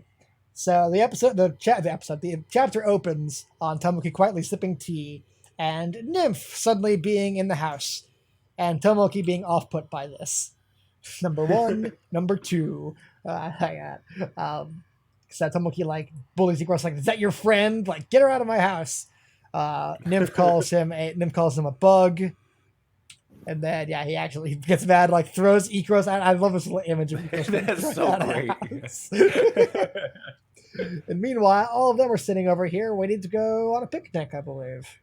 In the anime, they're going to the ocean. But yeah, so. Nymph stat page. Fuck yes. Love this shit. Anyways. They're all introduced to Nymph. And yeah, they're having a little picnic. And meanwhile, Nymph is hearing like beep, beep, beep, beep, beep in her like head or whatever. Because Ikaros is like got like Artemis like target locked on her, ready to fire at like a moment's notice if she does any if she like, one wrong move and I wipe you out. Um Ikaros asks what's your purpose for coming here? And she says, like, nothing much. I just want to see if anything interesting might happen, which is bleh. Um, and she says, like, I didn't come here to expose you, and even if I did, you would kill me instantly. So you got nothing to worry about. Of course, Nymph is absolutely planning on fucking with her, and her plan right now to avoid the bomb in her collar blowing her up is to kidnap Tomoki and so that like Ikaros has no choice but to come back to Synapse with her. She uses her light bending device, which is either a weird translation or gets retconned later. It is a weird translation. I will say that right now. Okay, so it's supposed to be the P stealth system then. No, even in the next chapter, like when the Harpies show up, they immediately call it P stealth. Okay, yeah, cool. It might have been like a slight, like it might have. Again, I haven't directly translated it from Japanese style, but I can confirm that it is meant to be. Okay, cool. So yeah, like I said, her plan is to capture Tomoki. We have the shot right here, which I do like, of Nymph looking positively fucking evil. Like I do love that like expression. Nymph's expressions in the manga were great. Like she looks incredibly smug and like vicious at this point in time, which I love. Which we get a contrast to here pretty quickly. So she starts to reach out to grab me. He's like, "Did you think you could hide like that?" She like jumps back, like, "What? I can see everything." What? Who is this guy? And meanwhile, he's like watching a couple having sex through binoculars. Like, I can see everything. And it's like, I do like Nymph's reaction. That's also really. This has always been one of my. That's like one of my favorite things about Tomoki, where like he's always mistakenly seen as a badass just because of circumstance. When he's just fucking around every single time. Yeah. Nymph goes up to him and goes, "What are you doing?" He's like, "I'm peeking on others." It's like, "Listen to me." I'm jacking off. Piss off. Yeah, pretty much. Like, listen, like, in this country, and it's the law, you can only have one spouse. In order to get married, it has to be one male and one female. So basically, he's like giving like excuses for why he's perving on people. Well, the explicit reason was that because the female population numbers the male in Japan. So he's saying like, oh, all the cool guys get like all the girls just flock to the cool guys, and there's none left for like the little guys like us. Okay, yeah. So what I love about this chapter is that Tomoki spends 5 pages explaining the existence of chads and virgins to Nymph, which I think is literal the funniest. Incel. Tomoki is a literal incel. It's fucking like he says this is because in this world there's a senpai kind of existence, which is so he's using the word senpai in place with the word chad basically. So let's just like find and replace senpai with chad. Chads are someone who can easily capture the heart of many girls at once, and those who aren't chads can only suffer by ourselves and peek at others using binoculars. Like, so yes, this was translated in this year. Like Funimation translating that as Chad instead. Hey, that would be funny and an accurate translation. I do like that. Anyway, so Nymph uses like her like hacking bullshit to like in the manga it's to increase his pheromone output. In the anime, she used like literally hacks into other people's minds, like make them see them as their like ideal guy. That is what she does here too. She specifically says like every girl that sees you will see their ideal guy. But she says that she has used some of my power to increase your pheromone output to fit your imagination, to fit like Tomoki's imagination of like what a chad is. No. Look at the very panel. She literally says, "What I'm saying is that when the opposite sex sees you, they will see you as the guy of their dreams." Okay, interesting. Yeah, so it's the same thing. Right. Okay. Fair enough. Anyways, yeah, we get the shot. Actually, like really, like insanely detailed shot. Like the amount of like unique girls here is kind of crazy. Like I wonder how long Minazuki spent drawing this. This is actually impressive to me. It's very rare we get to see background characters. Yeah, so, absolutely. Nice. I do love Nymph's reaction to all of this. Yeah. Well, they're literally climbing. I like that a lot. Yeah.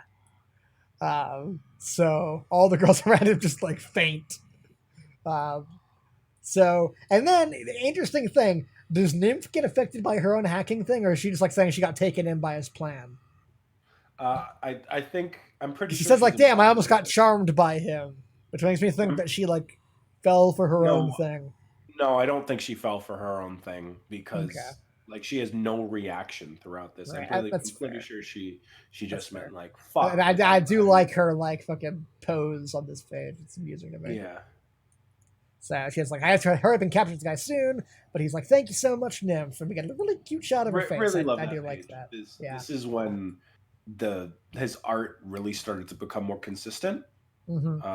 And he's really great at drawing Tomoki looking like soft and cute in these moments. It's really nice. Mm-hmm. Because This is normally he also just like looks the like a first time I think we've fucking seen gremlin. Nymph not with like a harsh edge to her drawing. Mm-hmm. Like this is the first time we've seen her like with like a moe face. Um, and yeah, she was like insanely cute on this panel. I like it. Yeah. So he like thanks her, and she runs off, and she's like, "Thank you." Isn't that what I'm supposed to say? They have a flashback to Minos abusing her. She like asks him like he's like entertain me, and she's like I can sing you a song, which thank heaven she doesn't do. Or I can No wonder he dance. beats the shit out of her. I know, right? Uh, um, but Abali calls her useless. And he's like, maybe I should just terminate you. Um, by the way, Minos says, like, how can you even begin to take over as the Queen of Skies? Like, is he saying, like, since Ikaros has been decommissioned? Or is he saying, like, how can you begin to capture her? Because my understanding is it's supposed to be a I flashback, believe but, like... he means capture. I don't think he means, like, replace. Okay, so in the manga, this happened, like, a day ago. Mm. Because in the anime, it's supposed to be, like, a flashback to, like, a while ago, at least. Here, I guess, since Ikaros is, like, at large or whatever, this happened, like, yesterday. Yeah, this was after Nymph scene. Yeah. So that's Also, different in the manga. This is one of the few times we get to see other angeloids that aren't the The medical sex angeloids. angeloids, yeah. Yeah. So these are the entertainment class ones that Ikaros claimed herself to be. Literal sex bots. Yeah. This is also the first time I think we've seen Minos framed centrally as her master rather than just an outside counsel. Yeah. This every other time we've seen him with a few other people around him. This is the first time where we've like seen like it's a personal relationship between him and her. Yeah, absolutely. So he's like, maybe I should just scrap you. She says, please give me another chance. And he's like, here's an idea. And then, okay, in the anime, he says, like, you have a pet bird, don't you? And she's like, yes. And she calls it in. Here he says, try to raise this bird. And so he gives her a bird. And then he orders her to kill it a second later. Which, again... I think that's is that bad translation or is that? I think it's supposed to be like there's that bird you raised or something like that, because that's how it was presented in the anime. Yeah, and it doesn't have the same emotional resonance. So I'm just absolutely. Again, if she was just given a bird and told to kill it, that's fucking boring. If this is actually like a pet she's had for a while, then I really like. But like if it was just this one text box, I might like, oh, they fucked up translation. But like she says, like it's a rare sight to see this. Well, she says that in the anime too. She's all like, well, I mean, yes, but she's like the text box is phrased like she's just being introduced to this bird, like it's very cute. Either way, yeah. Definitely. Again, the anime also had the scene of her set. What just better execution there in general. Here it phrased as like what's the word, shock horror or whatever. Yeah, well, shock value, but like shock value, yeah. It's less effective if Minos hands her a bird and tells her to kill it. It's more effective if like she's had a pet bird for a while now and she is ordered to kill it. I think it's better. Definitely. And I do like her I think her explanation in the anime of it being her pet is interesting because again it adds a layer of humanity to Nymph that like because in the anime she says like it flew to Synapse with its really small wings. It's so impressive and cute and whatnot that it did that, which obviously parallels with her character and blah blah blah. So like I like that more, and her being ordered to kill it instantly by Minos is more emotionally resonant because of that. But yeah, so here she's just given a bird, and Minos tells her to kill it, and then he kicks the shit out of her, and we see this one little panel of like the blood and crumpled feathers and whatnot. And she says like, "Yes, thank you, Master," which was the framing device for this flashback. Her saying thank you. So she is very unused to it being said to her. Nymph or Tomoki comes to her after the flashback ends. It's like, "Hey, can you deactivate your cool guy jamming?" And then as a present, gives her a candy apple. And as Nymph like thinks back on this and how kind he is, she starts crying, and which is a really nice page. I do like this a lot. Again, Yeah, better it's in the really well anime, but drawn. yeah. Again, better in the anime, but whatever. Yeah, Um, yeah. so Nymph throws the candy apple on his head, and Ikaros comes over to her, pats her on the head, and says, like, Nymph, the sky is vast from here. And she doesn't understand I what she really means. like that page a lot, Yeah, where that's she's nice. commenting, and it has great follow up later Mhm. on after Yeah, Nymph is found. absolutely. Uh, there's a little more than that. Yeah, we cut to Minos and Synapse, and he's fucking Literally around. fucking, by the way.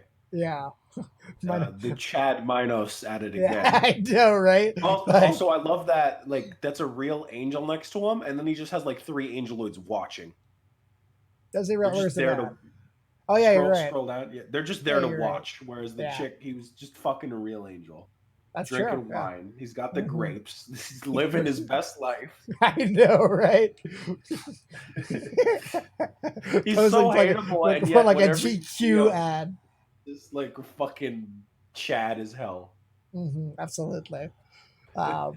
So the other angel says, like, aren't you worried about this? Letting Beta do this? Like, she might end up like Alpha free. And he's like, as long as I have this chain, there's nothing to worry about. And also, her termination, like, I'm already going to kill her, so it doesn't matter anyway. Um, and then Nymph enjoys the candy apple as, again, the timer in her in her collar gets smaller and smaller. End of chapter. It's okay. So, what did you think? It's fine. It's definitely, it's a very likable. It does a lot to humanize Nymph, but again, here it's almost like backpedaling, I would say, because like we I just agree. got introduced to her. It's like, yo, Nymph's a fucking piece of shit. Fuck this character. And here it feels more like Mizuki's like, gotcha. She's Yeah. not a piece of shit. Now Don't we're you gonna have feel a bad? flashback and show Don't her you like feel having to kill a bad for bird. calling her a Yeah. piece of shit? Here's the flashback. Wow, Yeah. fuck you. And granted, he does that a lot. But, Yeah. and it can be effective. Like with the Harpies, it's very effective when it comes to their arc. And Yoshitsune as well. But like here, because it's literally after we to her, it's just like, okay, yeah, I guess I feel bad, but I don't, like, the information doesn't have time to register. Because, Absolutely. again, Like, we have known Nymph for 4 chapters now, and she's been a bitch in 3 of them. Or I guess she wasn't in. Okay, well, how many chapters has she been in? She was in. This is literally her like first. She showed up at the end of 9, beat the shit out of Ikaros, and then fled in 10. Yeah, so this is the second chapter we've seen her in. Yeah. Yeah. So the first chapter she was an absolute bitch, and then in this chapter it's a bunch of backpedaling, like, hey, Nymph's actually sad, and you should care about her and like her and shit. Yeah, because like here, like, sure, it humanizes her and it does make you care about her, but seeing like the abusive relationship anime already got the time to already got your microphone's breaking up again, by the way. Oh, hold on one sec. Okay. Now I will find out. All right, yeah. What was I saying? Oh yeah, in the anime, like seeing the abusive relationship she's in after getting to know her and after it's just weird. How do I put this? So like in the manga, it's like, wow, Nymph's a bitch, and then you've like, oh, okay, so this is a single chapter later. It's like you should actually care about her. Yeah. Whereas in the anime, it's like, okay, what is Nymph up to? Like, there's the air of mystery. What the fuck she's even doing there? You get to like her. Then there's the heel turn of her beating the shit out of Ikaros, and you're like, okay, what the fuck, Nymph? Right. And then you get this, and you're like, oh my god, it all makes sense. This isn't her fault. She's literally doing the best she can. So instead of being backpedaling or an explanation, like solely in the anime, it's just a good character arc. Whereas here it's like info dump, feel bad for her, and then we learn to like her later. Exactly. That's exactly what I would have said. Yeah. This chapter feels like, we're trying to be overly sad to make you feel bad for hating Nymph in the first chapter, where it was obvious the intention of the chapter was to make you hate her and for her to act like a fucking bitch. But now she doesn't, because, in her character drastically changes because in the first chapter, the intentions of the plot were to make you hate her, and now the intentions of the plot are to make you like her. And so we're going to write an entire chapter around like facilitating that character change. And so it feels like a like you can tell this chapter is reading it. You can tell that the story is being told this way for the sake of like moving the plot along. Whereas in the anime, it was like by spacing shit out and by adding scene, like it feels more natural in the anime. Definitely.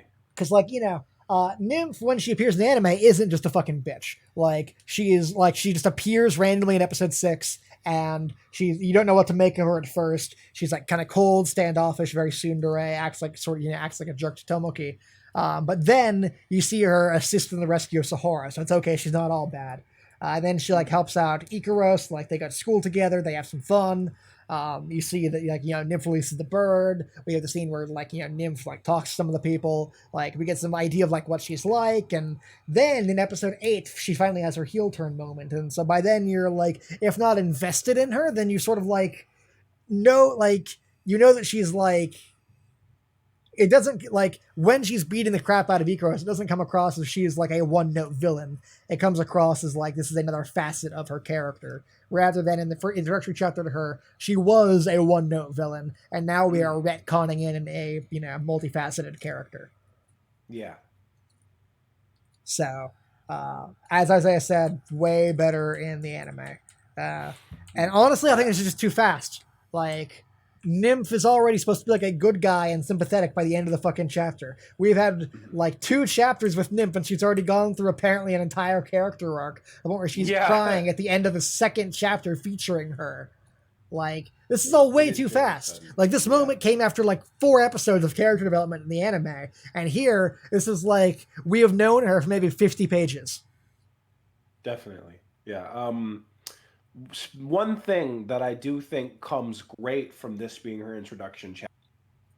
You're going to want to put on a spoiler warning for this. I saw this in your notes earlier. To when? To what point in the manga? The second to last chapter. Okay, so the entire manga. Spoiler warning now for the entire manga in 3, 2, 1. The fact hold that on. her my spoiler button's broken. Boo. One second. I know why. It's in that motherfucking folder. 1 second. It's okay. Club spoilers. There we go.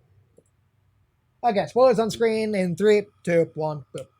Okay, so the fact that her very first conversation with Tomoki is they're like talking about monogamy. Considering her entire role in 3 as well as her eventual demise, and the fact that is the conversation she remembers at the end. It's super, even if this was like a weird way to introduce her, super fucking genius on Minazuki's part to have that be their very first interaction, because Nymph's entire complex in the entire story is that she's the number 2. She's always second to Ikaros. She's not Tomoki's angeloid. She can never be his love interest. And the fact that it has all been prefaced by Tomoki saying, in Japan, you can only have one wife, one person to be in love with. Yeah, that's basically the setup for her entire arc. Yeah, it's such a fucking good detail. That we flash back to this conversation as she dies in 76. I like when it hit me, Nymph is sacrificing herself for his sake, and she realizes this is how it always had to be, because he could, as he fucking said, you can only have one, and she's like, I am not the one. And it hurts so good when it happens. Oh, yeah, absolutely. I actually didn't know that. Like I said, I have never really read these early chapters. So when I was going through it for this, I was like, hey, I didn't know that like their first conversation they ever had was this monogamy thing. That's actually like a really nice bit of like, poetic detail to her, like her character arc. It really is. Yeah. Yeah. There's so much shit like that where me flashback to this one. You're breaking up again. I know. Fixed it. There's a lot of shit like that in the manga where Minazuki will flash back. You didn't fix it. It's still happening. Any better? I don't know. All right. Well, all I was saying was that Minazuki's really good at taking seemingly enough. You're fucking kidding me. At the same Nope. time every time. Yes.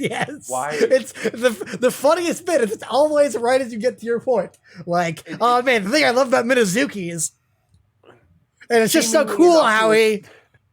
he, and I love that he. Shut up. I'm doing my best. He's able to take seemingly innocuous conversations and have them pay off later on. There, did that make it out in time? Yes, it did. Fucking good. Wow. Okay. I guess spoiler warning ever. Yeah. Cool. But welcome back to the spoiler-free discussion. All right. So yeah. Welcome back. Welcome back to the sneezing hour. You didn't even miss much spoilers because my mic was cutting out and I was sneezing through half. Mm-hmm. Let's see. Do I have any notes for this chapter? Chapter 14? Yeah. Yeah. Okay. Don't we have to summarize it first? Do we not finish summarizing it? We haven't even read chapter 14. Or are you talking about 13? 13, yeah. Oh, okay. I thought we moved on. I'm like, we finished that? Yeah, okay. So for 13, the opening joke of like Nymph just sitting in the house when Tomoki wakes up works way better in the anime when Ikaros hasn't had her fight yet and doesn't have her memories. Here, it makes no fucking sense why Nymph is sitting in the house. Like, this scene of like Ikaros locking on to her should have been the opening. But the fact that Ikaros is like carefree, wandering around the house, just like fucking killing time as Nymph is sitting there, makes zero sense. As we established in the chapter, Ikaros is concerned about Nymph revealing the secret to Tomoki, and so the fact that she doesn't give a shit that Nymph is here makes no sense in the manga. It is a much better joke in the anime. That said, Ikaros getting thrown out is I mean that's a funny bit of like truth that isn't in the manga, but still it's weird. Yeah. I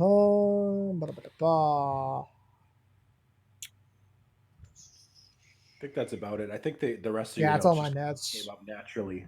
Yeah. Just to read over something I wrote, which is, God, everything about Nymph is so vastly improved by the previous 4 episodes of anime establishing her here that we don't get. Trying to shove in all the sad shit and her crying and her personality changing in a single chapter is really pushing credibility. Yeah, we already went over that earlier. Yeah. Okay. So anyway, chapter 14. Chapter 14. All right. Is it ready? Page? Huh? All right. Do you have the first page up? Because I'm slightly behind on your stream. Okay. Yeah, cool. no, you're fine. Yeah. So we cut cold open with Nymph looking at herself in the mirror. Her timer is ticking down quite fast. It's almost up. Which, by the way, I do like how much more consistent that like thing has been in the manga than it is in the anime. Because in the manga, definitely, you can clearly see like the 8 bars that make up the timer, and in the anime, it's like 3 bars, and they sort of like you don't see it flashing all the time, or it's just like it cuts to it randomly, and it'll be at different stages or positions or whatever. Yeah, so I like that it's a more consistent and obvious what it is in the manga. Mm-hmm. Meanwhile, Tomoki is trying to get Ikaros to smile. A lot of little funny panels of him just fucking around and doing everything he can to make her laugh or smile, and then you see like all the like masks and toys and shit on the ground as he's just beating it. He has a Hitler stash on. I think I just noticed. Maybe I don't know. I don't think it's supposed to be Hitler. Well, that stupid whatever. Anyway, funny page. So he tells her to try and copy the face that he has in the magazine, where we get this great little chibi picture of her with the neutral expression, the caption, "A forced smile." And then is this the first time that we see the coffee table of the heart being flipped? Do you not know of that gag? No, I don't. So every time the hell are you talking about? So you know how Tomoki flips a table there, yeah? Yes, yeah. It's repeatedly referred to in the manga. There's very text on the coffee table. You can't see it here. But every time he flips it, there's text on it that says "Coffee Table of the Heart." And what? Yeah, it's a really funny detail that's very easy to gloss over. I have never noticed that. It's You'll have to great. point that out to me if it comes up again. It will. I think that the first time I distinctly see it is like within like somewhere in the Hiyori arc or something. So I'll point that out when we get there. Okay. Anyway, so Nymph comes. No. Well, Nymph sees them doing it, but doesn't make a comment yet. So we cut to Sohara, who is finally starting to have an ass. It's still not great. That's one of my notes. Damn it! Fuck you, stealing it. That's a It's good still not joke. great, She's like halfway to having an ass. it's no longer concave. Yeah, Uh, like and so he's all like, "Can you help me? Make Ikaro smile." So she tries tickling her, and instead of laughing, we just see her do this hilarious spasm that I love. Yeah. So Tomoki just gropes the shit out of Sohara under the context of tickling her, and it's kind of hard to see it in the manga scans, but in the anime, it's very Clearly like a fucking Dragon Ball lightning. Z. Yeah. Yeah, like just like she's ready to beat him with It's like a bite Kamehameha. of Thor. Yeah. Yeah. um, Slap so him down with the might of Zeus. Yeah. Wow, that works in context too. Yeah. Hey, there you uh, go. and then we got my favorite joke in the chapter where Ikaros, for whatever reason, decides the best person to ask for advice on how to smile is Sukata. So she goes to a him. person who has never smiled. Yeah, A person who doesn't know how to smile. A person who has never smiled. A person who doesn't know how to smile. And And then they sit repeat there for it on the a next whole page. hour A without person who has never exchanging a smiled. single word.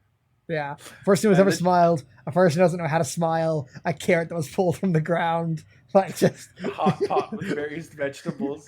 Also, I love that as condolence, he gives her daikons to leave with. Like you see her dragging them along. Yeah, I'd like to think that's his apology. Right, yeah, that's a nice detail. Yeah, and then she goes to Mikako, and she's all like, "Oh, what keeps you smiling all the time, Mikako? Why are you so happy?" And she's all like, "Oh, swatting people under my feet and crushing them." And of course, Ikaros takes this literally. Before we get to the next page, just shot of like both of them chibi Ikaros with a fucking fly swatter. Yeah. Like this joke is made way better by the next page, which is this incredibly detailed version of it. But just this fucking like chibi image right here leading up to it, like bop, and then bam, is really funny.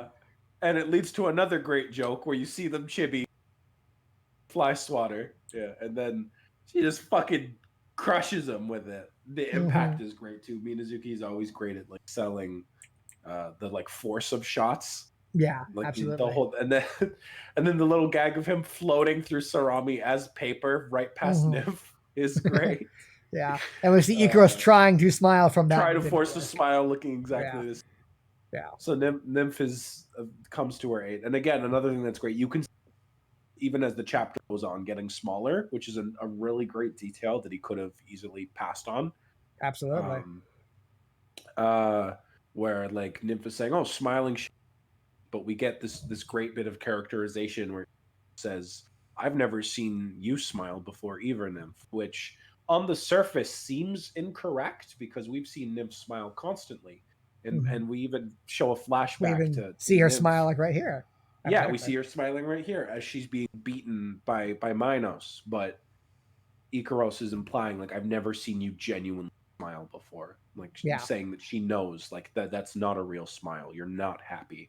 And so Nymph, questions like maybe we weren't even supposed to smile. And ponders over what they can do to make up for it. One thing that I'll bring up, because I remember you complaining about it. What did Funimation change that line to again? Okay. So in the anime, so in the dub, they have the flashback, and then Nymph says, maybe it's not, or like, or no, what's the fucking line?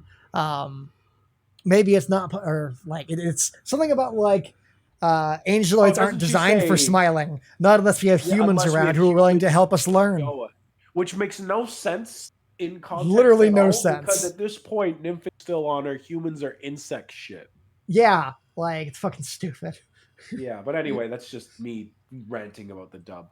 Yeah. Real quick, and speaking of, there is, the bit where like after this in the anime, Ikuro says like, by the way, I've noticed you've been worried like, about something lately, Oh Nymph, yeah, but I don't know what this it whole is. episode Um, was so that's stupid. a bit that gets cut from this It was conversation dumb. here, which I think improves the scene in the anime. Yeah, whatever. Anyway, by the way, Minecraft in the chat says to ever this You cut point. out. Oh, fucking Minecraft in the chat asked, "Does Sugata ever smile in the manga?" He does later, just not up to this point, and it makes sense when you know his backstory. Mm-hmm. Um, but anyway, so we cut to the next day. Tomoki walks in on Ikaros, and she's smiling. I love that the rice ball she has also It's has a Tomoki. smile on it, and it's shaped Yeah, like Tomoki, which is yeah. great. We get this great little like back-to-back page of Pop, Tomoki, like the pop. slow reaction to him blushing, which I is do like that. Yeah, it's adorable. I like it much more in the manga. yeah. Agreed. Yeah, and then he's going crazy now that he sees her smiling. He's super duper attracted to her. It's difficult for him to make excuses now, but then he realizes that it's all makeup. Face looks like a fucking porcelain doll because of how they forced it to remain that way. I vastly preferred it being glue in the anime. I thought that was way funnier than makeup. I think it's still glue, right? It looks like They say makeup in the manga. they say makeup, but it looks like Nymph is holding glue. But anyway, either way, funny Maybe. joke. Mm-hmm. Nymph. Either way, funny joke. Ha fucking ha. Bazinga. Anyway, so Nymph says like, this is fine. I can see you guys have a good relationship, even if you can't do as he asks. Tomoki isn't the kind of person that'll hold it against you. So she leaves, says, I hope you'll be happy. And Sugata notices her flying off. Meanwhile, Nymph is deciding where she should go off. So she's deciding maybe I should go into the mountains or out into the sea. And she also contemplates thinking that maybe he'll let me live if he just uses me as a plaything from here on out. But as she is considering this, she gets knocked out of the sky by the greatest characters in the manga. Type Gamma, Harpy, best girls. Who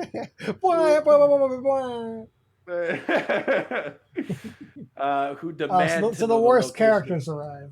Fuck off! They're the best angeloids. I will not take this slander.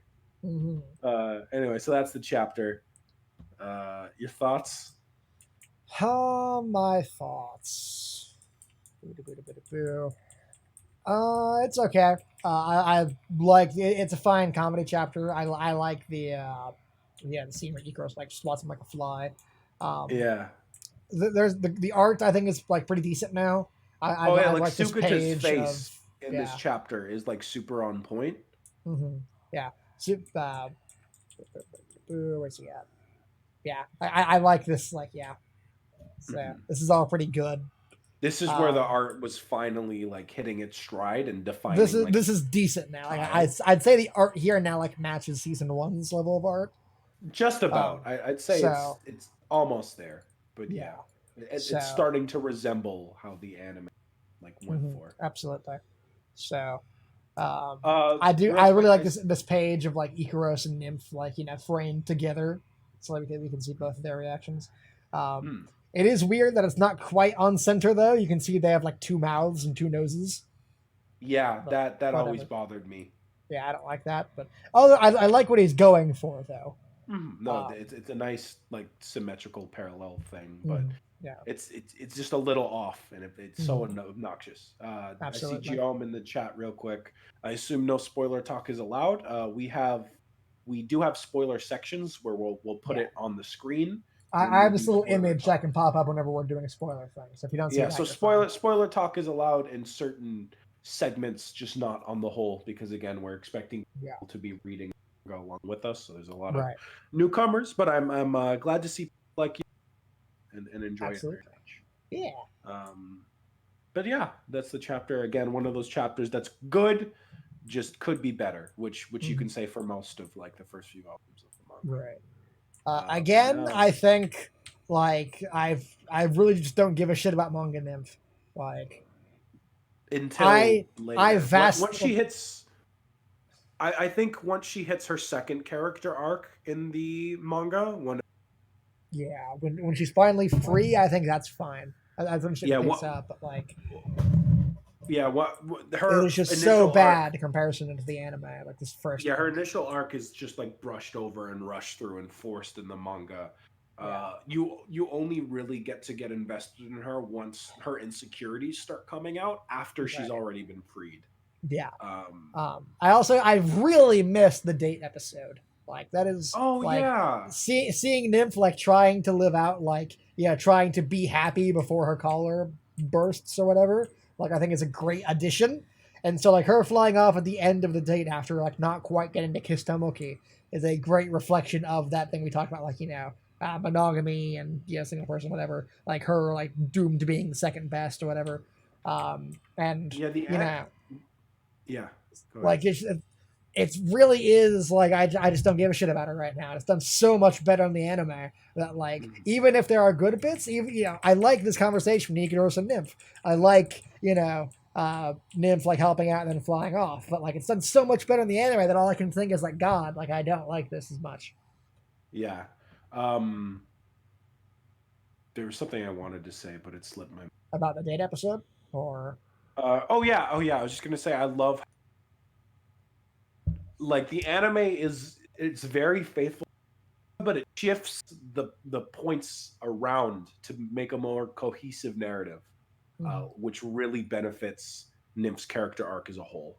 Absolutely.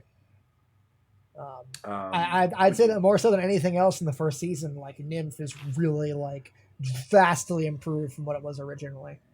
yeah, rather than being just like a character, like in the manga, Nymph just an arc, whereas in the Mm-hmm. anime, I would say she's the central point of the story.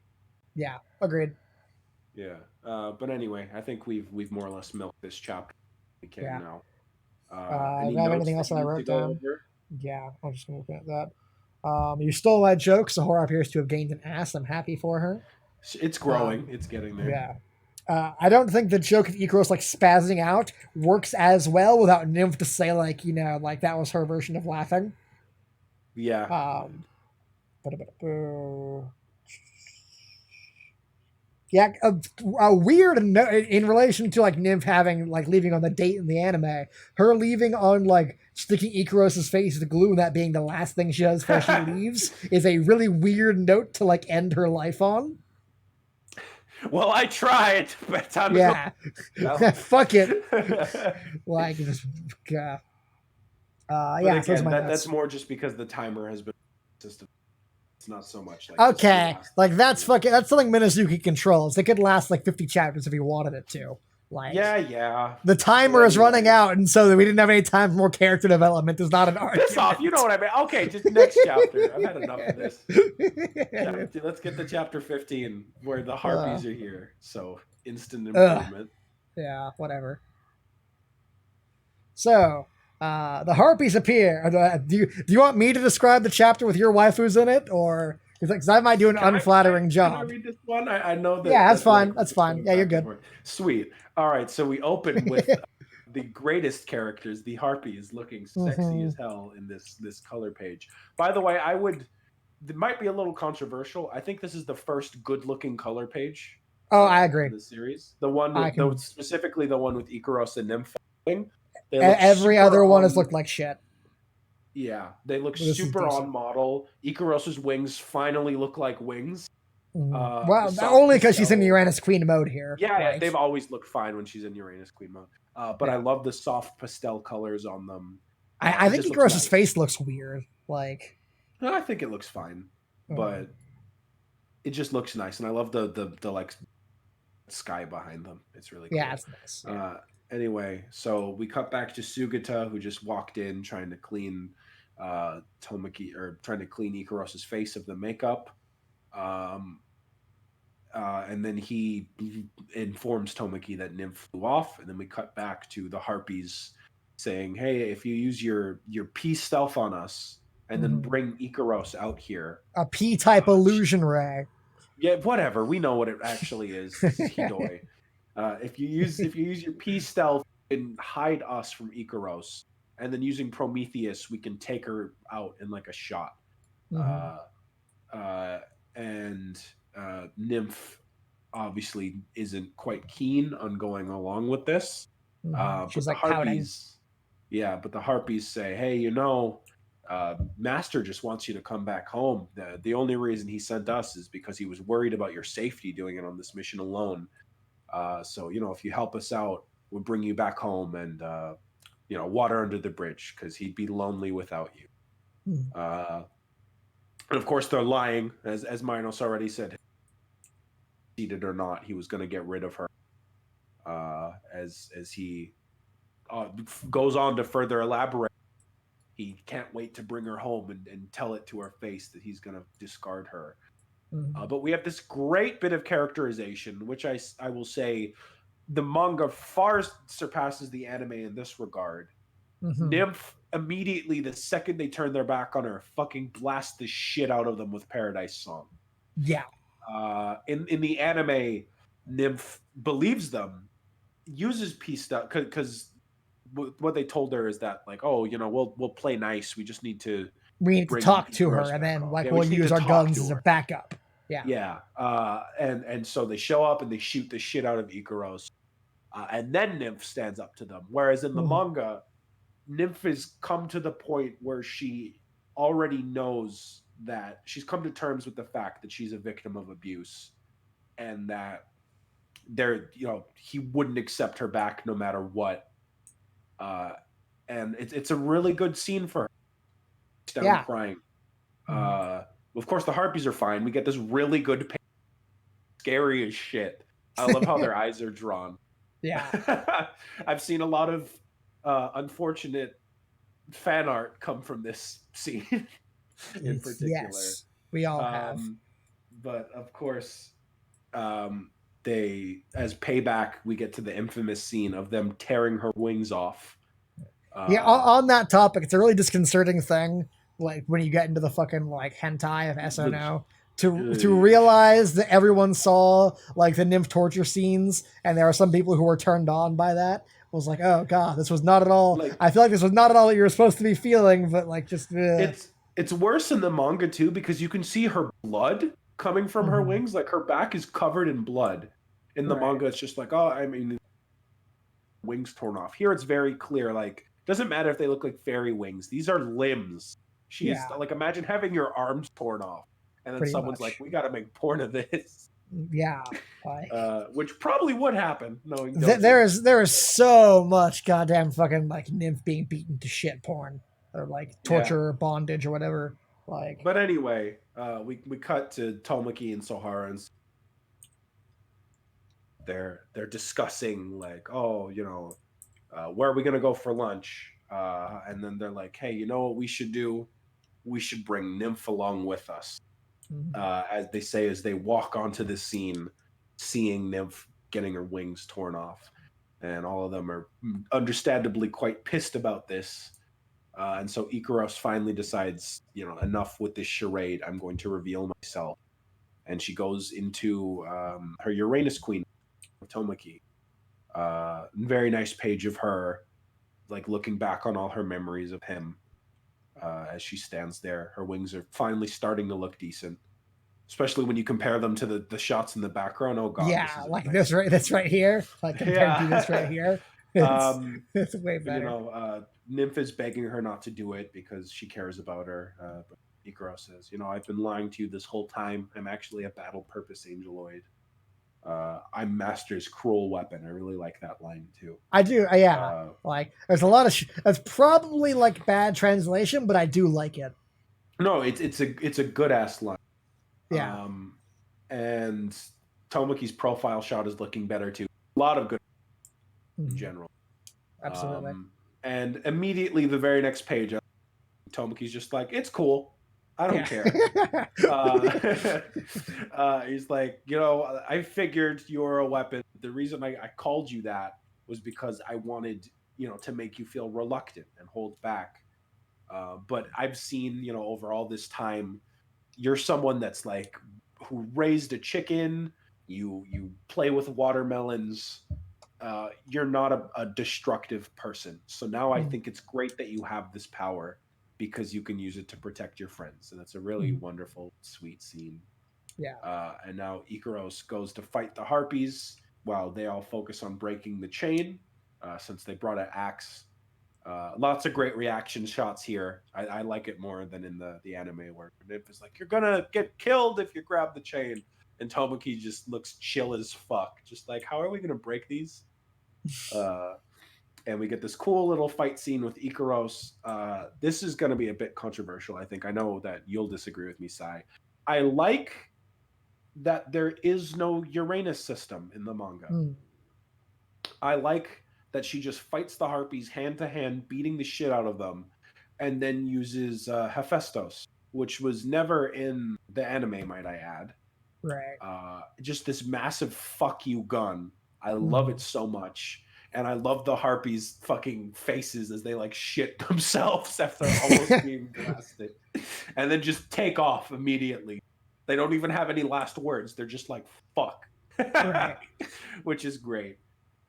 We cut back. They cut Nib's chain with the axe. And Ikaros off screen has a genuine smile for the very first time. And then when they tell her to do it again, we get that same gag where she's just making a blank face. Yeah. Tomoki hits her with the newspaper. I love that.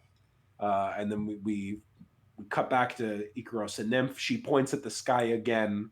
And this time Nymph finally understands what she meant and says, The sky "It's is the vast sky. from here." It seems so endless from the ground." Mm. Very good chapter.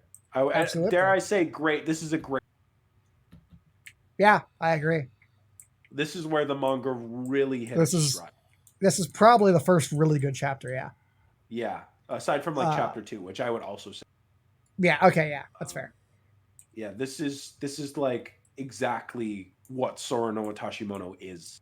Mhm. This is the heart of the series, where Right. you have comedy, tragedy, like interweaved perfectly, all with this awesome fight intercutting it.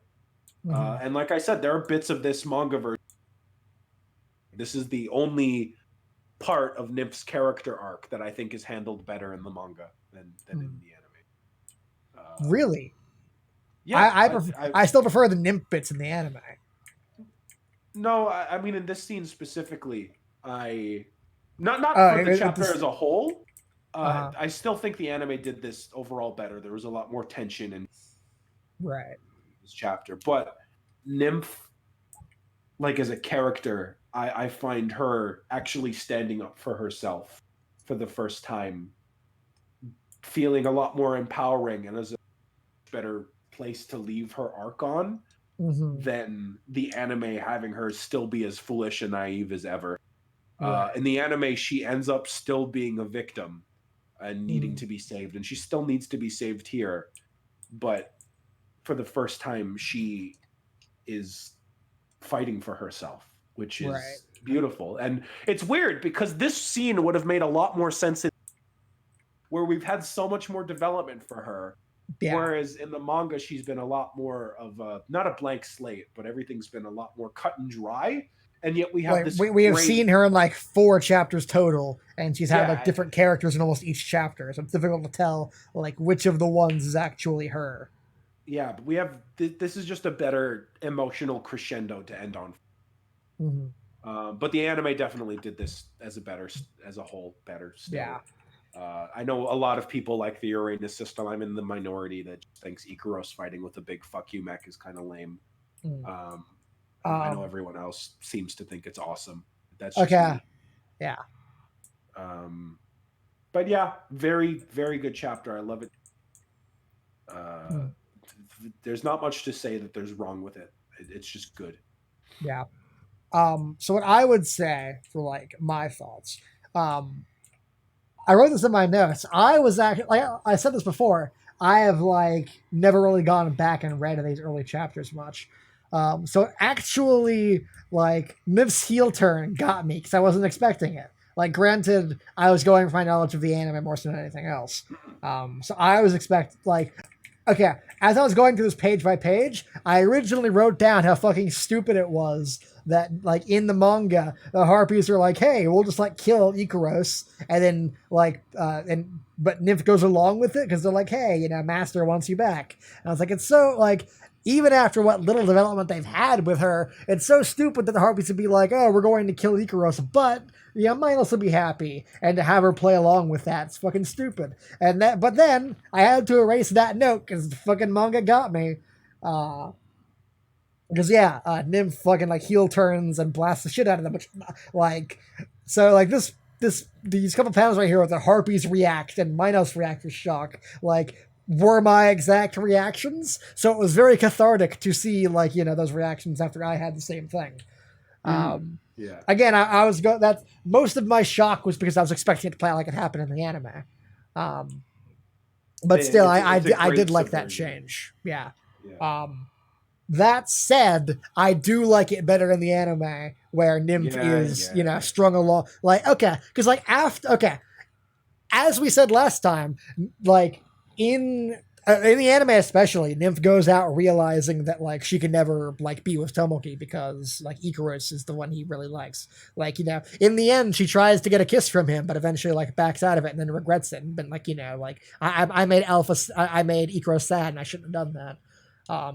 And so I thought it was an interesting idea that like after having like been with Tomoki for a while now, she like now believes that like maybe she was just seeing Minos in a bad light all this time, or that maybe like he's had a heel turn, or like, you know, he's nicer than she remembers because she has now been around like a really nice master for a while now, and so like she's allowed herself to forget how like awful Minos is, and so it like I thought it was interesting that after like coming to the conclusion that she should just die and that she'll never be happy, like happiness is finally offered to her by the Harpies, and that's what gets her to go along with it. Like even if she can't be happy with Tomoki, maybe now Minos is willing to accept her and take her back and whatnot, and that's what gets her to go with it. I thought that was a way more interesting character development than you know what happens here. I thought that was a logical bit of development, and that it's like I don't see it like that because in all this time she's opposing Tomoki's behavior with Minos's, so I don't think she would be like, oh wow, maybe he is a nice guy all along, because her whole arc here has been realizing, wow, he's a piece of shit, and Tomoki's been treating me like a human being. Well, so okay, I disagree. Again, though, with the she is a victim of abuse. Yeah, with the parallels to like abuse victims, like the amount of times, like I've you know, obviously I've not been in the situation myself, but it's a very common trope in like what I hear about it happening in real life and in media and whatnot, that like no matter what happens, that like they always go back together because like, you know, that's how abuse works, is that like, you know, they'll like beat you one moment and then tell you lies the next moment, and the whole reason that happens is because they believe it. And so, like Nymph, like holding out hope that she can finally get a little piece of happiness for herself with Minos, I thought was a very believable like extension of this like abuse plotline. It makes. I prefer in the anime. I just like the thought of Nymph having agency and control, even if it's less realistic. That's fair. I do agree that I do agree that like Nymph is like more of a like damsel in the anime, and that she like standing up for herself here actually does make her, you know, like a more interesting character. Come out stronger for it. Yeah. As someone mentioned in the chat while we were reading this bit, does Nymph's Paradise song ever do anything in the anime? And I don't think it, aside from the Super Paradise song, I don't think it does. I think that, who was it that said that? I'm trying to find the thing. It was probably Mr. Kraft. No, Geom, the Geom statement, Paradise Song is the emerald splash of SNO. Absolutely. Because when it's introduced, it seems like this super powerful attack, and then it never succeeds at hurting anything ever again. Yeah. From any point on, which is quite funny. Nymph is very much the Vegeta of the situation, where she will do something that just doesn't work. So Nymph's whole position in both stories is to be like to get jobbed constantly. to get beaten up to make other characters look stronger, like more to have more tension to the storyline or whatever. Which is kind of sad when you remember. Which is kind of sad when what? When you remember she's an abuse victim, like, yeah, your Yes, job in the yeah. story is to get beaten up somewhere so Ikaros looks good. I mean, yes.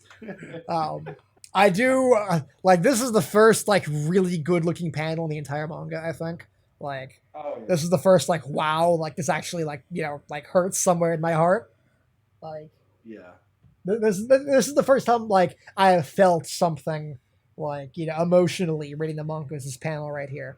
God, Like yeah. This whole bit of her breaking into tears after mhm, attacking the harpies is so good yeah, because it doesn't just make all the pain go away. If anything, it makes it worse because she's come mhm, to terms with right, everything she's been through, yeah, and now that absolutely. she's seen through the lies, she can actually feel the pain. Hmm. I really like that. It's amazing. Um, And then, yeah, all of them show up, and we have the action scene. I prefer to the Uranus system. Um, I knew you would.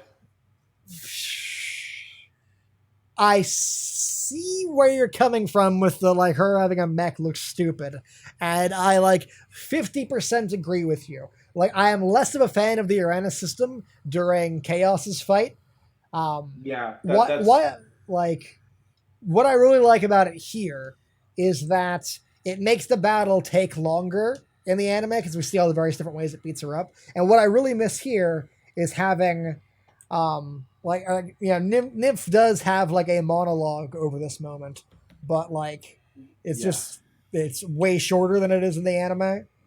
Um, and so like, hearing like that was one of the things I really liked about the anime was even during the big final battle scene, like they focused more on character development. And so like while the harpies were being beaten up by the Uranus system, we were like the real focus of the scene was Nif's narration. Well, we still Um, have that here, but yeah, I get yeah, to a lesser extent though. it flows better in the anime. Yeah, exactly. Also, the Um, one thing I will say that and the like, manga missed, uh huh. there's no wing slap in the manga, which is the Oh best part yeah, of yeah, the agreed, agreed.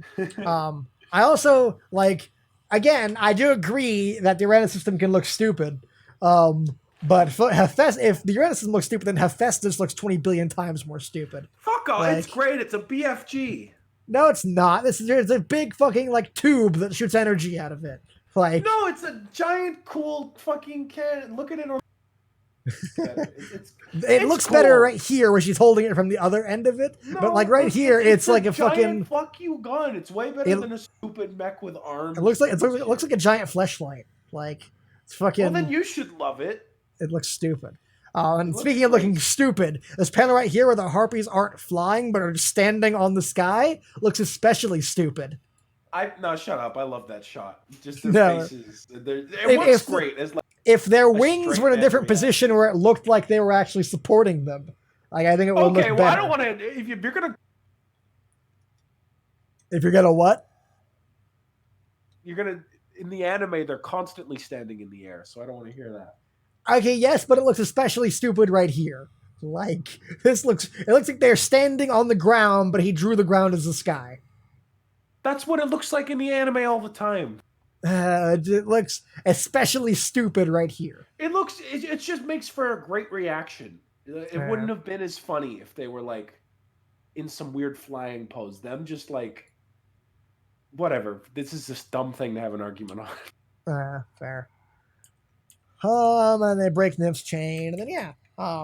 I like this more as the like ending to the first season where they have like the song and it's snowing and it's Christmas still. Yeah, and then they do the Christmas after this. Yeah, that Yeah, definitely works. like And I I like like that. that as like a conclusion bit, and I missed having that here. Um, but as I said, this is probably the first really good chapter of the manga. After Um, chapter 2, yeah, yeah, chapter 1 and 2, or chapter 2, yeah. not chapter Uh, 1. No. yeah. Yeah, this is the first really good one. Like I said, I did feel stabbed through the heart. I did feel like a surge of emotion when I saw this little page of him crying right here. Hmm. So I can't say it's bad, but I will say I do still prefer the anime. Yeah, yeah. Yeah, yeah. Hopefully that'll stop soon once we. Oh yeah, absolutely. And now on to 16 then. 16. Woo! So Nymph is now adjusting to living with Tomoki, and is slowly developing a crush on him.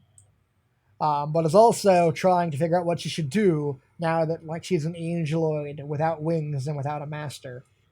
Um, and again, we have the parallel to chapter 11 where like Icarus is having like an emotional conflict, and here Niv's having an emotional conflict. It's like, I wonder what Tomoki's thinking about right now. He's like, I want to go inside the girls' changing room, and we literally have like the exact same shot. And then on this page, with the exact same series of shots, with again the fourth wall joke of like, if you don't want to see this, read a different fucking manga. Yeah. So yes, in this chapter we have what got adapted in episode 14, Project Pink Paradise,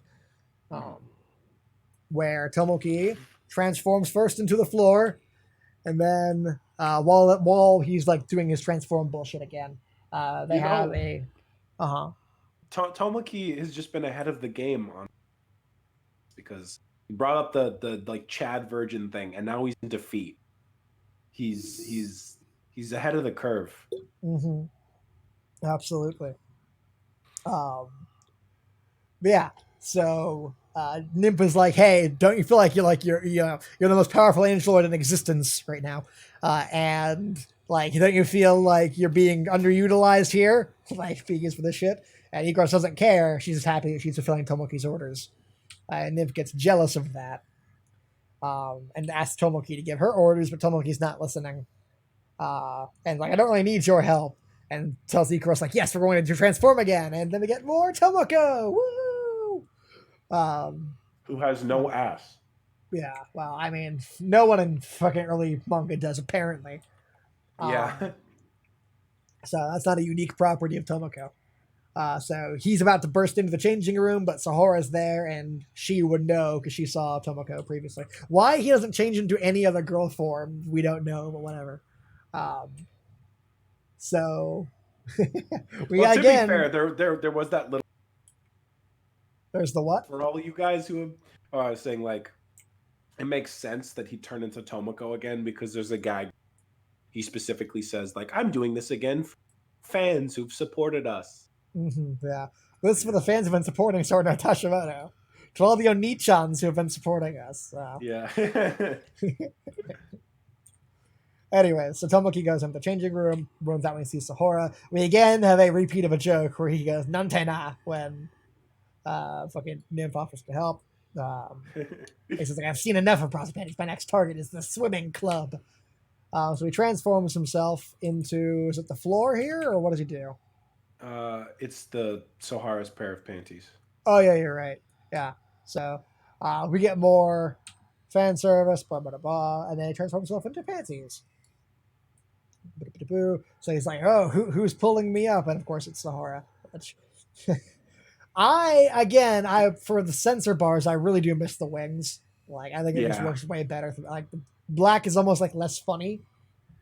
I do like the gag though of like teen censor because early. I would show you more if this wasn't in a teen. Right. Yeah. So it's so good. Then we have this like giant page of Tomoki reacting, which is really funny. It's so great. Yeah, that's really good.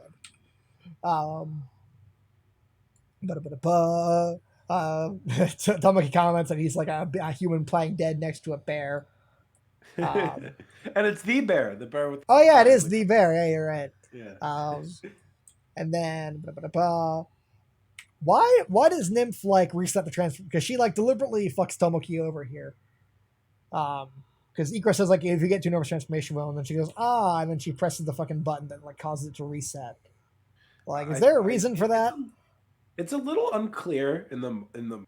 I think it was just frustrated with Tomoki not listening to her. If so, it's pretty fucking flimsy. But it's not conveyed very well. Yeah. Like, in the anime, doesn't he gets too worked up and transforms back? Something like that. I prefer that. But the scene with Sugata though is still the greatest. Like, this is fucking great. Like, thank you, Tomoki, for filling our dreams. Thank you, Tomoki, for giving us hope. We truly thank you. These shots of like life, yeah, like birds and ants and just landscapes. And then we cut the Tomoki. This full page spread of Tomoki and the crap beaten out of him is really funny. And in addition, Sahara broke the quantum transformation device, which is the worst thing to ever happen in human history. Um, so he's like, "How am I supposed to sneak in the girls' changing room now?" And then goes, "You're still not satisfied?"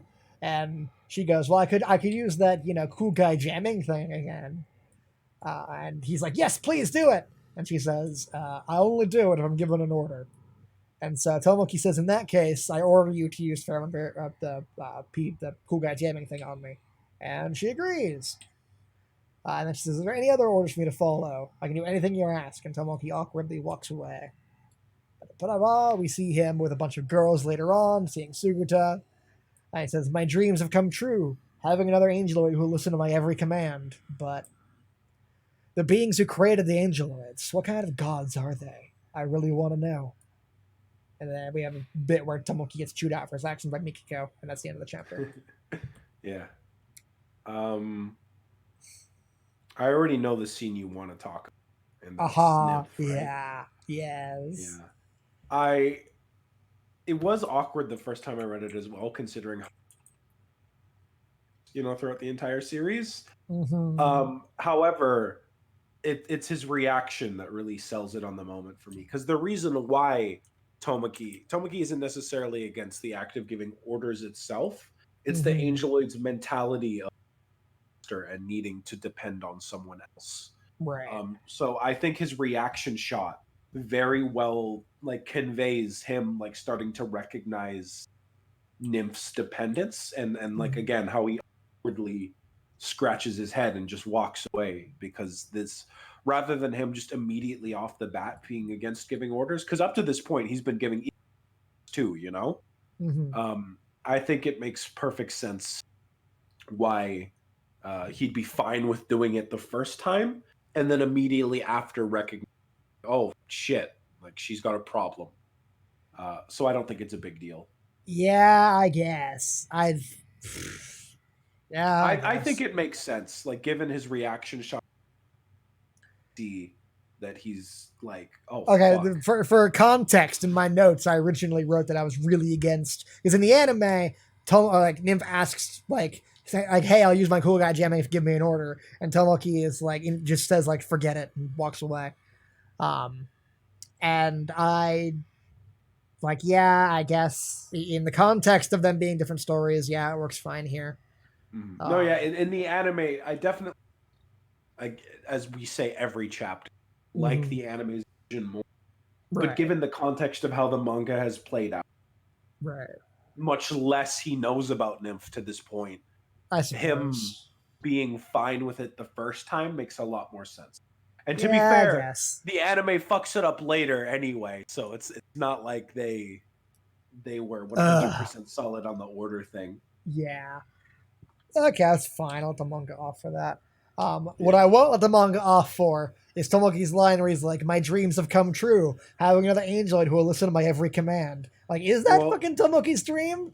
he had a We've been shown similar that is almost line. demonstrably not the case. He had a similar line in the anime. I think it's like translation thing, because in the anime, I also prefer the scene specifically for the setting. You remember that cool jungle gym that they were standing Yeah, by when they had this yeah, conversation? mm-hmm. I fucking love that. Yeah, Um, because they get some really cool where shots and yeah, framing it really well, and yeah.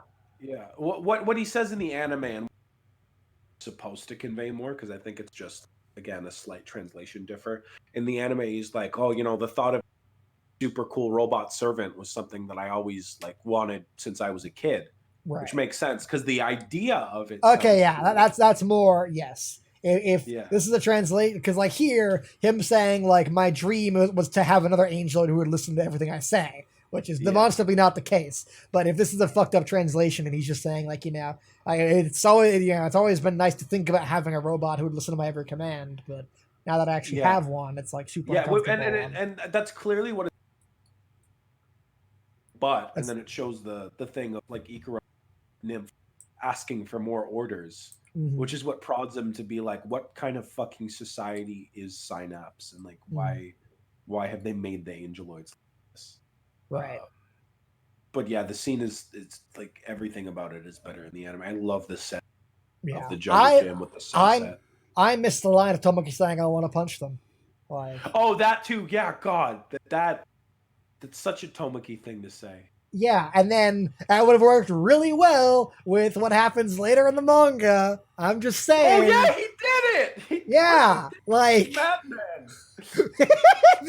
the absolute madman. I never even considered that. Yeah, really? I thought that was obvious. He fucking did it. Yeah, like fucking spoilers, I guess, but yeah. Who cares? That's such a spoiler. But anyway, God, yeah. Yeah, it's fucking great. I really miss having that line here. Yeah. Anything else of note in this chapter? Let's see. Oh, at the very beginning of the chapter, Nymph says, "Oh, the bomb was a lie." Yeah, the chain's lock has been undone. Why'd the bomb that was placed in the chain not go off? The bomb was a lie. That was undoubtedly a translation error because we know for a fact later on it is very clearly a real bomb. That's true. Yeah. I believe she's just questioning, like it's probably supposed to be like was it fake or was it something else? Yeah, because I'm pretty sure she has a similar. Where she's all like, why didn't it go off? But yeah, it's clearly a real bomb. We all know. Okay, cool. With multiple examples. Yeah, that's true. Okay, yeah, that's all my notes. Yeah, cool. Cool. Now we belong to the chapter 17. Was all right. It was not particularly great, but I do like the end. Yeah, agreed. And we have 17. Camp. This was the chapter you can't see. We have the black and white version. But this was the chapter that changed. That changed what? This was the chapter that changed Sohara's eye color to blue. Oh, yeah, you're right. And I have the colored version right here. Yeah. I'd say might be a little relevant. Yes, potentially. But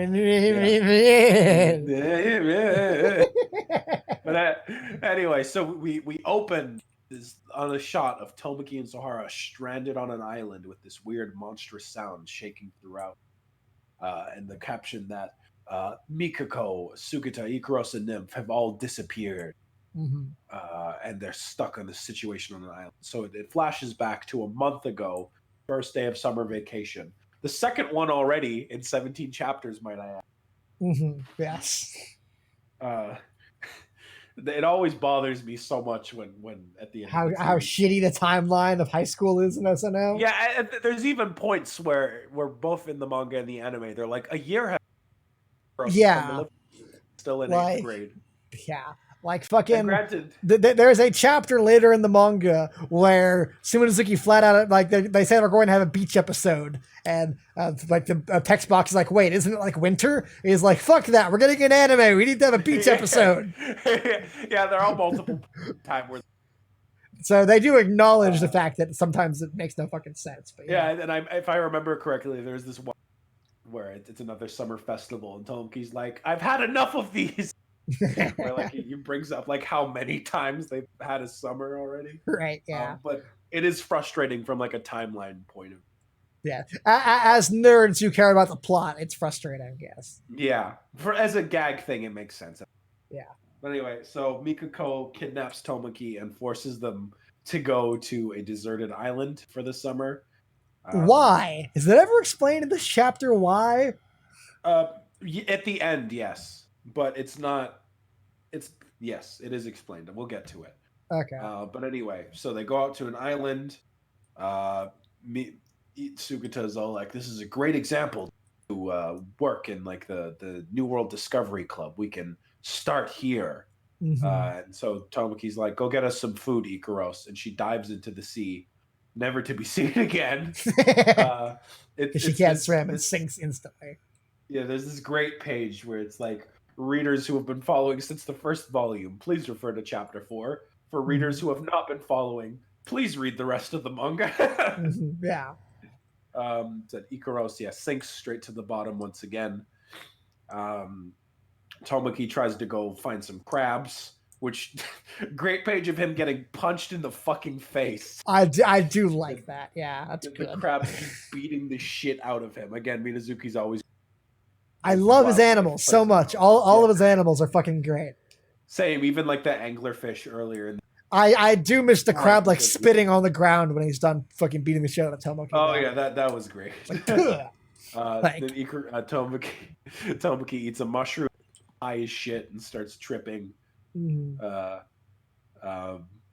Which is it's good, but I miss the voice acting because seeing. Oh yeah, the voice acting that scene is fucking great. Yeah. Then we cut to late at night. Tomoki from his trip. Yeah. Yeah. He has no idea how long he's been out for. And when he wakes up, he sees that the entire camp has been destroyed with these giant footprints left all over. And the only survivor that he can find is Sohara, who is stuck in a ditch. Apparently they were attacked by something, and Sukata and Mikuko ran off, but she didn't see what happened to them after this huge explosion went off in a blaze. And now they start hearing this strange, mysterious sound, something that sounds big that they've heard before but didn't know what it was. And so Tomoki decides to take charge and says, hey, if we just hide out from this creature throughout the night, we'll be fine. So we just get like this montage of them living on the island together, trying to build like SOS things to be found, building huts for themselves, and eventually an entire month passes where now they're like straight up survivors, hunting for fish the same way Sugata would, spearfishing. This is turned into Dr. Stone, yes. Yeah, and it's turned straight into Dr. Stone. Once again, sort of. Yet another thing that ripped SNO off. Just another one to add to the pile of fucking theft. Now they're super tan. They've just friendly and close with.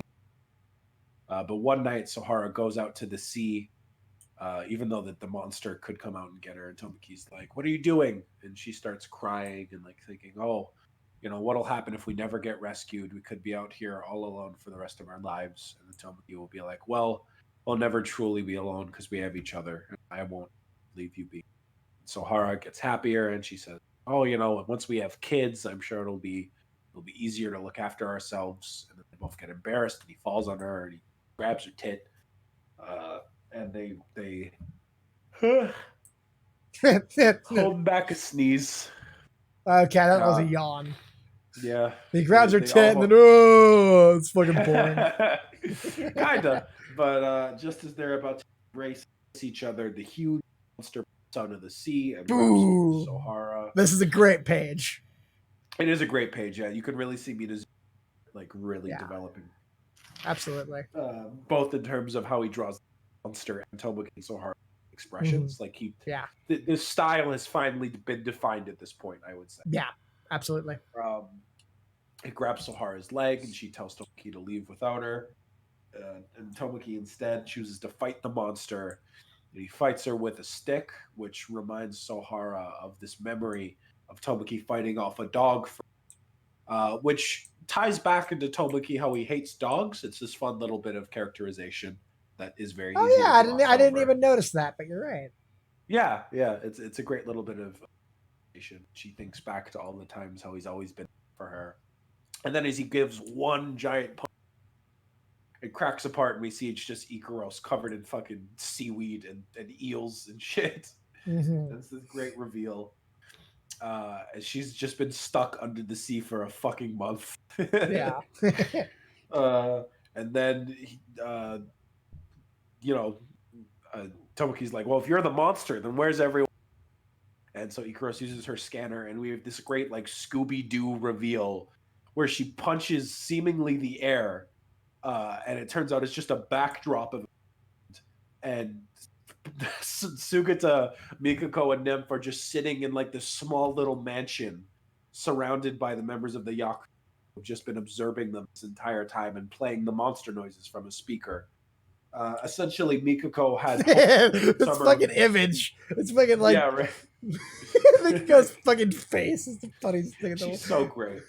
But Mikuko reveals that it was her summer homework to like conduct something of some sort of research, and so she decided to write about what would happen if a couple of friends were stranded on an island for a month. And you could even see Sugita writing notes in the background. Oh, and of Mm-hmm. course she recorded like all of Tomoki's little speeches of like love for Right. Sora. And Sugita, we have this great page where your survival skills have improved. uh, and so Tomoki flips out, saying that he's gonna kill them. And the chapter ends with now Ikaros is essentially, because now whenever she moves around the house, she makes like weird creaking noises. Right. Yeah. And there's this little bonus page at the very end. See Mikako Right. broadcasting Tomoki's. I won't let you feel lonely anymore, feel lonely Sahara. Yeah. to the entire class, The entire which is school. great. Yeah. Yeah. And that's the end. Mm-hmm. Good chapter. I thought, okay, so in the anime, Actually, good. I say good in the sense that there's not, but it's not particularly memorable. no. Whenever I watch the anime, whenever I get to the fucking like island episode, I'm like, oh yeah, this exists, and then I watch it, and then I instantly forget about it again. Yeah, it is pretty forgettable if I'm being honest. Probably the most like forgettable comedy thing they ever do. It's a great like reveal at the end. It's good, but it's just that the rest of it like plays itself too straight. Mm-hmm. You know, it's just like Tomoki and Sora trapped on an island. If you ship them, then sure, it's fine. Like, oh, it's so cute, but otherwise, yeah, but I don't think there's a single human being on Earth who ships Tomoki and Sahara. I've met people who do. They're bizarre aliens, then. Oh, whatever. They're cute. Anyway. Yeah. Well, that's the thing, is I don't like this chapter because it's like I've always thought Sahara is the most boring character in the manga. This is a Sahara chapter, basically. That is fair. Yeah, that's the thing. Like Tomoki, but there's not like any real jokes that come out from the scenario. There's not like they could have took a much more comedic approach of this, struggling to survive. You know, some fun montage, but really, it's just played incredibly straight. Which you know, it's not much to laugh at. It's just there. And sure, the ending is great. The ending is funny. I'll give it that. Also, the anime, while more or less being the same, has one leg up on it for its what? Amazing ending sequence. Oh yes, of Ikaros walking around underwater. Yuke. Harishihiyoshi, Yuke. I love that too. That's great. Favorite ending songs? Giam in the chat says I shipped Tomoki and Sahara. Well, he's like fucking not a person to me. Towards the end of the manga, it's a lot easier to say. Early on, there's nothing that she really doing for her. Yeah. But once you meet like Tomoki's parents and like get some more backstory about them, I'd say that they make a much better cut. I guess. I still think she's the most boring character in the fucking show, though. I would disagree because Hiyori exists. Okay, yeah, that's fair. Now, Hiyori is the most boring character in the show, but like, fucking, at least Hiyori has like a role in the plot eventually. So does Sohara. Sort of. Like, I mean, her role in the plot is that someone else does more interesting things. Yeah, whatever. Anyway, we've spent enough time talking about this chapter where nothing happens. Art is like I do fucking love this page though. Like this page of the monster popping. No, it's really so gorgeous. Like this art is wasted on this chapter. That's what I was gonna say. Yeah, this is the first time where we really get to see Minazuki figure out the style and like set it consistently, and yet it's wasted on this. Yeah, and it's a fine chapter. It's just like the most forgettable thing that come out of the past 4 volumes. Absolutely. Also, I do like this joke at the end where it's like Ikaros rusted being worked into a plot thing in the anime because she gets back and he says like, oh, she's rusted, but then later he's like, oh, it seems to have fixed itself. I wonder why, which is then foreshadowing for Ikaros having like self-repair abilities and being a battle angeloid with more potential than she has because at this point we still think she's like an entertainment purpose angeloid or whatever. So it's foreshadowing of cooler things. I like how they like improved that joke and made it a plot point. Speaking of foreshadowing of cooler things, next chapter is the dive game. Ooh. So this fucking what's the word? Chapter. This chapter is the first thing we were reading that was adapted in Forte as opposed to season 1. So I think we are almost entirely done with chapters in season 1 now. Unless there's like 1 or 2 chapters that got moved around a bit. The Project Pink OVA takes bits from right, like 23 the 27 chapter 27. Oh yeah, 27. Yeah, you're right. Yeah, in the manga, Astrea was already there at that point, but they adapt that in Project Pink, which makes sense because like that chapter came out when the anime was first announced. Right. Yeah. Which is where that hilarious gag of Tomoki comes in. Yeah. But I believe I don't think there's much more season 1 content other than the extra chapters we're going to cover after this. The rest from this point on will be purely Forte. Nice. So we are in season 2, ladies and gentlemen. We did it. Woo! So expect a lot more compliments. Yeah. Here's fucking hoping. Okay, so do we want to do like a wrap up of like what our thoughts on the season 1 adaptations were? I feel if we have cleared that goal point before that's we get fair. there. Yeah, I think that's fair. It'd be weird to stop when there's 1 chapter left in the volume. I suppose. I always thought the dive game chapter, it was like a really interesting chapter to adapt as the first episode of Forte, though, because it is the first it's the first chapter where we get a real look at the overarching plot. Like, it's the first chapter where things feel like darker or more mysterious, or like it's a great there's more going on than I'd compare it to the subtitle of season 2, which is Forte, which in musical terms is like the rising action of a song when something starts to get more and more intense. I think this chapter is really the Forte of the manga, where the stakes start to get raised, and where it's first evident that there's more going on here than a simple fan service vehicle manga with a weak justification of floating angels or whatever holding it together. But where we first get a look at the darker tone and of shit the overarching plot really mattering. So I always thought it was a great choice to adapt as the first episode of Forte, and it is also a turn in the manga as well. So. Oh, definitely, yeah. Every time that the anime focuses on, there's this very noticeable tonal shift where there's this just great and mystery hook aspect of it, where you just want to learn more about the civilization, and even the music in the anime, oh my god, the Synapse choir shit that always plays. Synapse no Sakai, fuck yeah. Oh god, yeah. But anyway, it's good. I'm glad that they saved it for season 2 rather than absolutely. But onto the chapter itself. Are you going or shall I? I can do it if you want. Okay, you can do it. Hesitating. Okay, so we open on Tomoki once again dreaming. In Synapse, now that the scans are slightly better, because no longer Hidoi, we are free. We are free. Yeah. Well, now we're in the midst of 4chan though, which isn't can you believe that some random dickhead from 4chan did better translations? A whole group, right? Yeah. So the next 10 chapters are translated by 4chan officially. Yeah.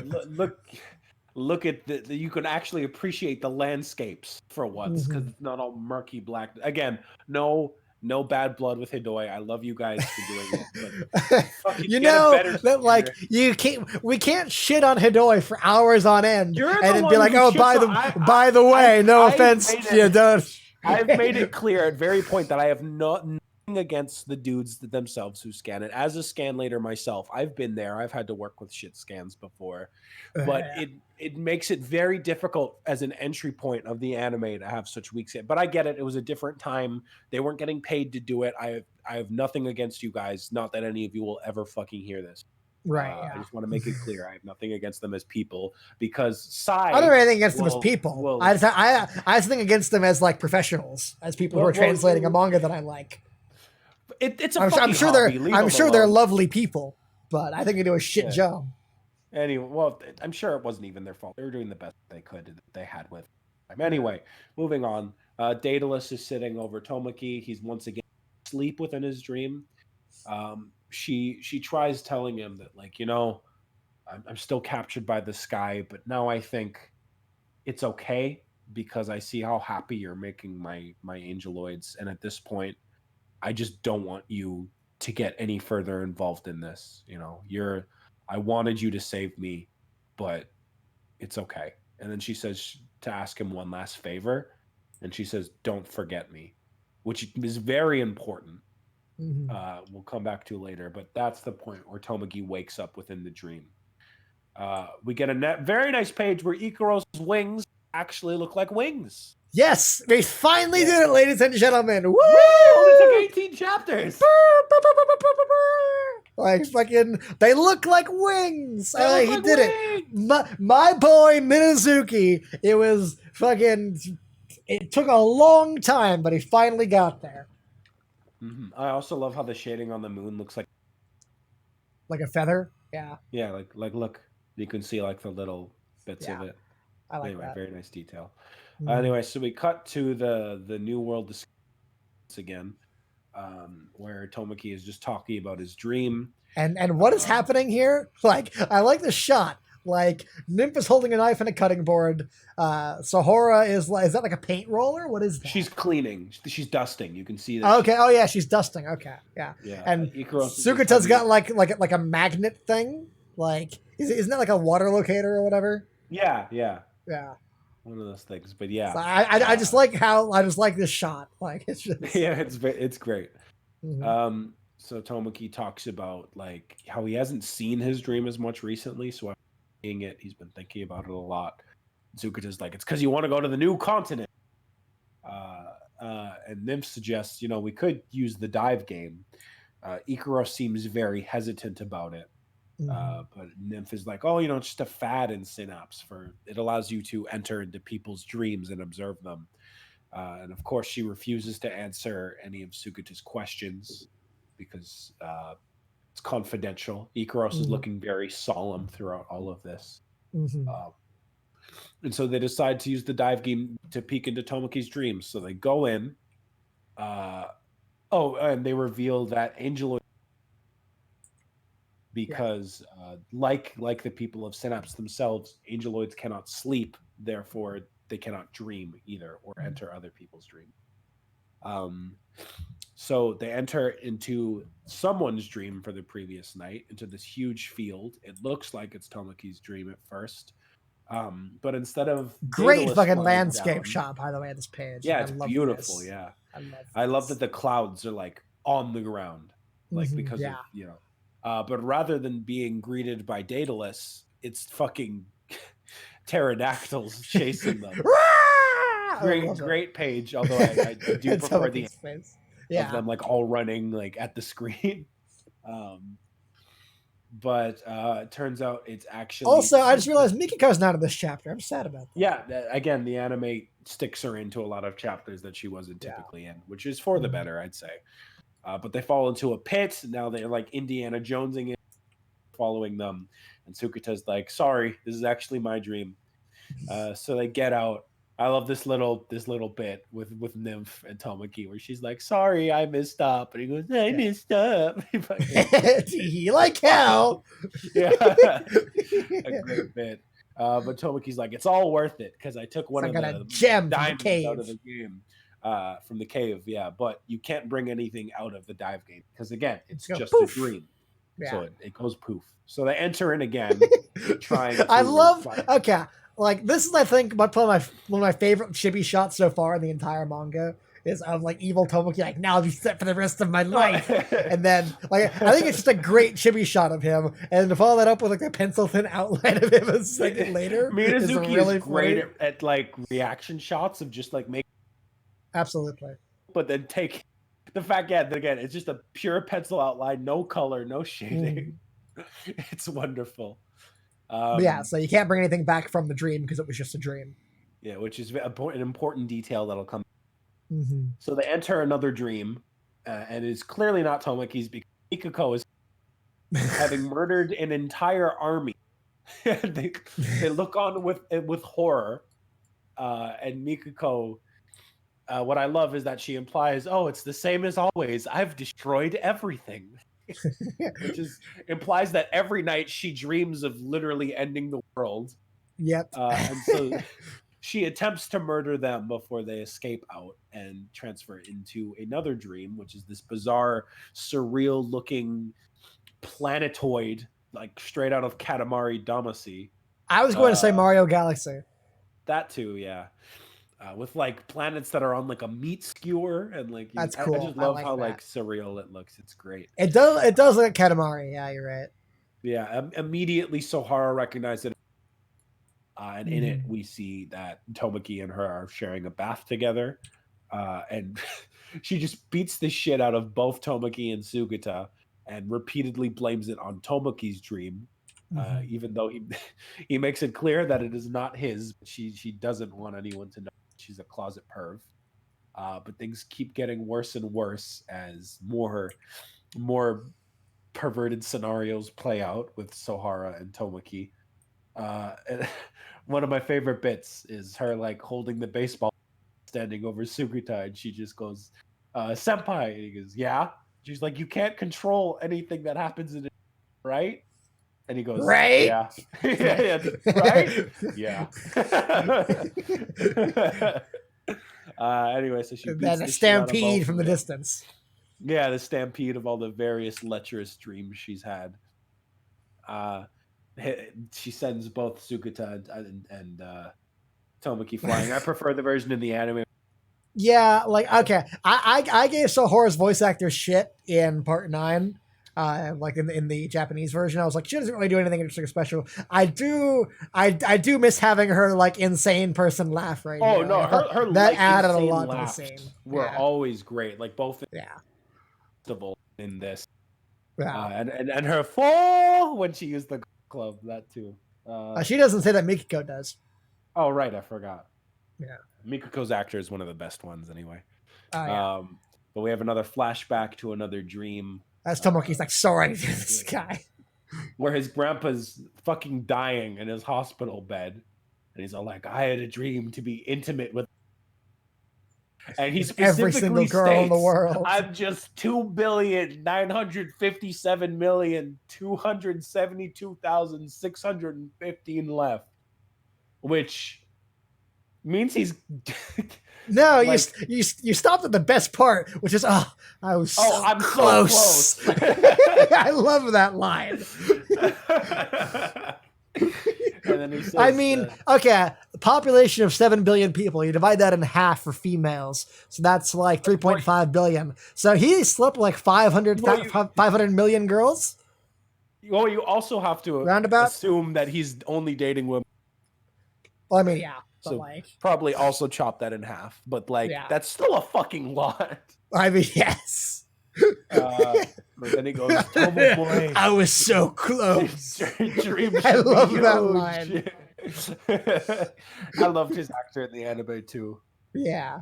Every time he'd show up and be like, "Tomo boy." Yeah. But yeah. We flash back. Tomoki's fucking on his deathbed now himself. How badly he's been beat. Great page. He looks so fucking torn up. And then Nymph realizes that for some reason there's been a protection placed on Tomoki's dream that is prevented. For a dream, it sure has a lot of nerve, but I'll hack this thing. Oh, that was the dub, wasn't it? Yes, it was. God. Stop putting her voice in my head, please. Anyway. So Ikaros is trying to warn them, like, you should just stop using the dive game. But before she can finish, Nymph finishes hacking, and they go inside once more time. But rather than being in the field that he always dreamed of, they are in front of the rule. Beautiful fucking shot, might I add. Oh, yeah. This is beautiful. I love this. All the clouds, the sun in the distance, this fucking barren wasteland with only this giant monolith standing in the distance. It really... It's so imposing. It immediately tells you like exactly the kind of society Synapse is. Absolutely. Okay. So when I was when I was doing the Kickstarter, I had to describe to Ben Saint, my T-shirt artist, like how to draw the rule basically. And I'm going to repeat something I said to him because I thought it was like a great description. I love how every time we see the rule, it is drawn with a like almost like holy reverence. Like it's drawn as a like object of worship, but at the same time as something to be like feared of and afraid of. Like, yeah, you know, it's always like Like Yahweh shown, in the like, Old Testament style, like worship, but feared as well. yeah, it's Like, always like standing. because like The it's height is always conveyed. yeah, It is it's standing above towering. you, It's towering looking above down you. on you. It is pushing the clouds away. Like Yeah, that's the thing. the Like clouds part from it. around it. Yeah, but at the same time, it's like covered in shadow, and it casts a huge shadow over everything that sees it. Like, I love that so much. Yeah, It's so fucking cool. It's fucking incredible. And of course, Tomaki thinks that this is wrong because they're not. I do love this line. I love swearing that gets added that the anime does it, where he just goes, "Fucking nymph." How many times are you gonna get this wrong? Honestly, Tomaki's just a lot funnier when he's swearing, in my opinion. Yeah, that's fair. It just suits him. But anyway, Sugata says, "No, this has to be a dream because we have these evergreen trees here, and yet they're completely barren and have gone into hibernation, which they normally don't do." But he takes one of the acorns and stuffs it in his pocket because this is all a theory of reality, which is a line he used in the first chapter when he said that scientists' minds are heavily limited because they can only view things from the perspective of reality. And so, again, Sohara points out the rule. We get another amazing shot of it. Oh, it's so good. It's so good. The clouds part around it goes straight into the heavens. It almost looks as though it'd go on forever. God, like, this is the point where Minazuki's art gets really good. Like, this. Yeah, it's fucking incredible. It's so good. I love this. Strange alien writing all over that they can't decipher. However, Sohara specifically points out, and this is an important detail for later, that she feels that the writing is angry and sad, and it fills her with feelings of disgust. And so they decide to go home. We get this great shot of Nymph looking super cute. That is the cutest Nymph has looked in the manga so far. Definitely. Again, this is the point where the style. Where she's like, no, I got the right one for sure. And Tomoki's insisting that it wasn't right, but she demands that she has gotten it correct. Ikaros gives a sigh of relief now that they have finished using the dive game. But Sugata asks her to come out with him while he takes out the trash. We get this shot of them discarding the garbage together, and Sugata says, "You know what Tomoki's dream really is, don't you?" And she stutters, and he simply responds for her saying, "You can't answer." And he says, "That's fine. I get it." He's used to it at this point. But he takes out the seed that he took from Synapse earlier, and he says, "Do you know what this is?" And she simply responds, "It's an ordinary acorn." And then we flash back to Nymph, who said, "You can't bring anything from the dream." And Sugata just goes, "I see. Just an ordinary acorn." It's a great way to end. It's so good. I love it. No fucking dream. I love it so much. This is okay. Yeah, this is like great chapter. Yeah, it's so good. I love dive game chapter. It's great because like when you describe it, not a lot seems to happen. Like it's just like funny dream gag shit. Right. But the amount of mystery that opened up with this chapter, like you said, this is where the plot essentially starts. Where before it seemed to be on this narrow path of like, oh, good, a new girl gets introduced, or we have a fight angel scene. Man sends angel robots to fight our good angel robot, and then in the middle we have perverted comedy. Whereas here it's like, what the fuck is this ancient futuristic society? What is waiting for us in Synapse? And it's fucking okay. incredible. Here's how I want to describe it. Up until now, the anime did a much better job at this. Again, with the being able to, in retrospect, change a bunch of shit around. This is the first time in the manga a comedy chapter has been so effectively interwoven with a plot chapter. Up until now, it's almost entirely been like separated. There's always been like this very clear point. Yeah. But this is the first time where the joke stops. Yeah, exactly. Where the plot starts, whereas here it's just like this is the first time it's been effectively interweaved. Yeah. Yeah. Which is what Minazuki is known from this Yeah, point that's what I like about him most. And that's what I like about him most. And so the fact, like, it was surprising to me that it only really started almost 20 chapters into the manga, but this is the first time we really see that in action, and it works so well. It's incredible. It's goddamn incredible. But yeah, Guy, it really does feel like fucking two completely different people wrote like the first 18 chapters in this one. Like, I wouldn't say it feels like two different people, but you can see an incredible notice in skill. There's an insane bump between the last couple chapters in this one. Definitely. Yeah. So, what are your notes for this one anyway? What are my? I don't think I really took any notes besides like, this is awesome. Let me look. First, good look at the rule. The first 1-to-1 translation of the. Yeah, I would say that. Yeah, so there was nothing. There was nothing that Forte changed about this. Yeah, now that we're gone from Hidoi as well, the translations. Oh no, that's not what I meant in my notes. But yes, the translation is good. But I'm bringing this up as a point that this is where it gets readable. Thank God. Oh yeah, you can now read the chapters. It's great, right? Like, isn't it funny that like when the quality of the manga itself goes up, that's when people are like, okay, we need to actually. That's a good point, actually. Yeah, like, this is the first really good chapter, and this is the first time it's been translated by competent. It's like this is where people started to care, I think. Yeah. So this is where more people with more skill actually put more time into it. Yeah, and look at this shit. Like, there's not ellipses on every page. They do the thing where they change fonts depending on how the character's like feeling or like what the tone of the line is. So, like, when Tomoki's going, there's like a really lighthearted font, and then when Sahor's like, oh, Tomoki, I wanted you to take a bath together, it's like a really thin font, and then when Tomoki and Sword scratch up and shit on it, it's like a really thick font with like black outlines. So, and you can see like they change fonts depending on like what the characters are saying or the emotions being transferred, and it's all readable. There's not ellipses everywhere. It's a good translation. Finally. Yeah, it's great. God. But yeah, this chapter is like, I can't think of a single thing wrong with it, to be honest. Like I tell people to start at 33 in the love letter, but honestly, you could probably start at 18 to be pretty good. Yeah, I think starting at this point. If I want to tell you the earliest place in the manga to start reading, 18 would be like the bare minimum. What I would say, honestly. Definitely, yeah. So now we just have the extra chapters, and then I'm gonna go take a piss. All right, cool. So yeah, I'll go over the chat real quick. Cool. Yeah. Let's see here. Sorry for the ignoring of it for a little point. We just got really into that talk. Let's see. I agree with you, Guillaume. I do think that Sohara is an underrated character that grounds the series. I think she gets a lot of unnecessary hate, just like the cock block character. Whereas, like, I love her relationship with the Angeloids.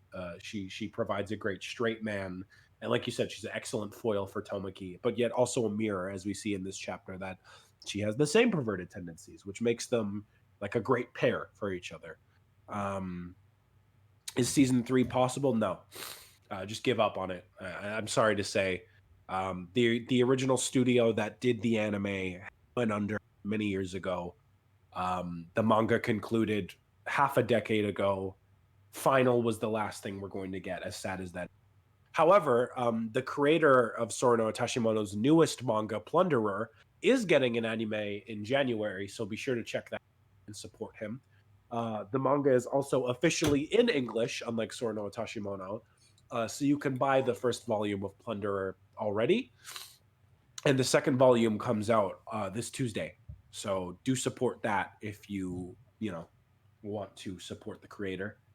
I return. Hey, welcome back. I'm just answering questions in the chat real quick. Right. SNO Battle Royale OVA. That would be cool. I'm trying to think if you're like. Oh, wouldn't it be cool for like if? Yeah, or I think what he's saying, like, wouldn't it be cool if in Plunderer if they had like an OVA of that like battle chapter? Like all Suminazuki's properties. That would be sweet because like Suminazuki has had. We'll get to it later. I actually translate myself, so when we get there, I'll take a lot of glory for that. Minazuki has had 3 crossover chapters. One specifically with Judas, one specifically with My Messiah, and then one giant crossover between all of his manga at the time, which is the best thing in the world. I love it. The best thing ever, where they all just beat the shit out of each other for 12 pages. It's great. So I'm hoping that as Plunderer goes on, he will do some more crossover stuff.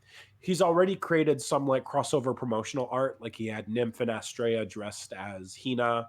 He uses the characters of Sora no Itashimono as censors in Plunderer, which I love a lot. Yeah, if there's one reason I want to watch Plunder, it's to see more anime versions of like Ikaros and Nymph and shit. Oh, I hope they keep that in the anime. Yeah, I really hope they do. If they don't, I'll be really mad. Yeah. Speaking of, does Mikako do anything in? No. To put things short, that Mikako basically does nothing of importance in the manga until the very end. She's very much like the anime is the. She's only almost one exclusively a comedy character. Yeah, like even in the manga, she's not really considered part of the main core cast. In the manga, she's treated as a side character. She's just the most recurring of them. She's the one who shows up and like has festival episodes.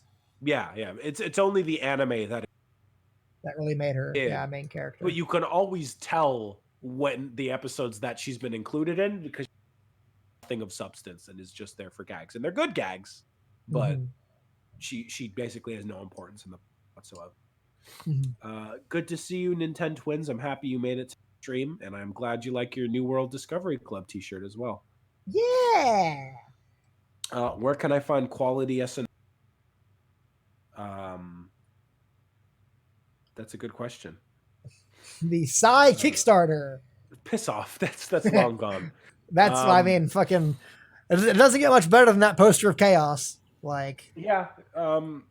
Basically, I just say to look on eBay, or I get most.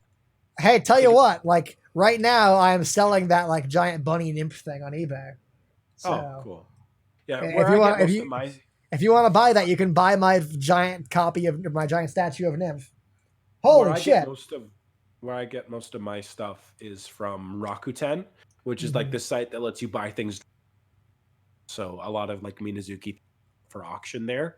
So I'd say to go there. Thank you so much, Matthew, by the way. Like, holy shit, $50 for Matthew.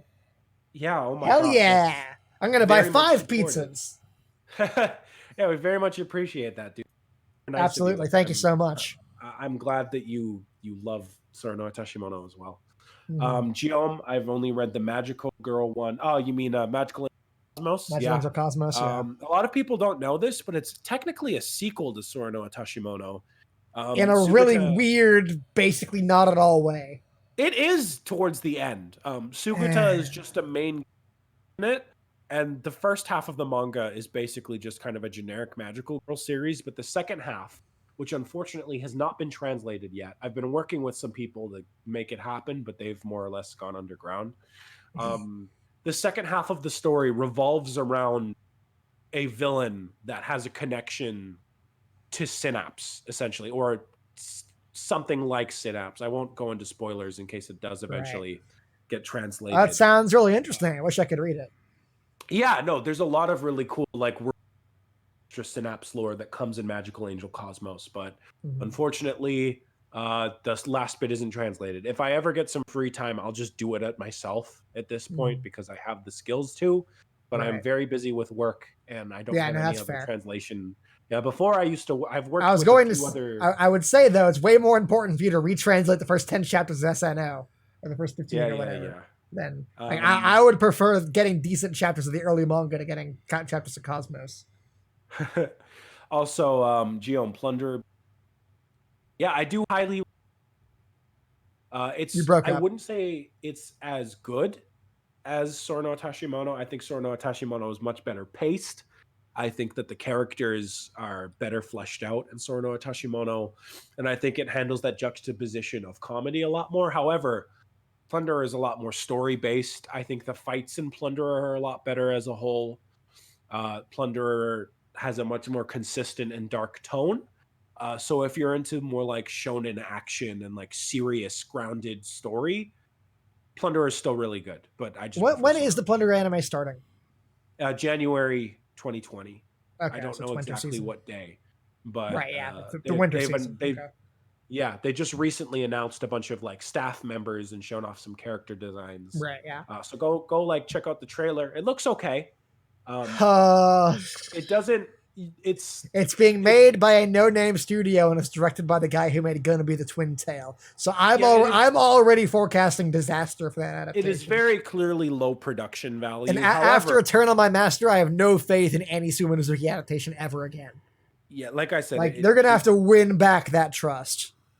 It does look pretty low value, like a lot of the actors, not no names, but they're more new to the anime industry, whereas even the guys that were new in Sora no Tashimono, breakout actors like Saori Hayami to this day is like one of the biggest Japanese voice actresses. Tomoki's actor has been in tons of shit. Minos's actor, Jesus Christ, he's like insanely good. He was in Dragon Ball Super as Zamasu. Everyone loves him. But he is really good. Yeah. But Plunder is I still have hope in it. It looks like the staff are having a lot of fun with it. And it has the bride. So at the very least, and the it has trend what? of Minazuki's, what? It has what? You broke up. It has the same composer as the Ancient Magus Bride, if you've ever seen that show. I have not. Very heartwarming, cutesy romance show. But the composer for it is like insanely good at making like fantasy music. Like it's amazing.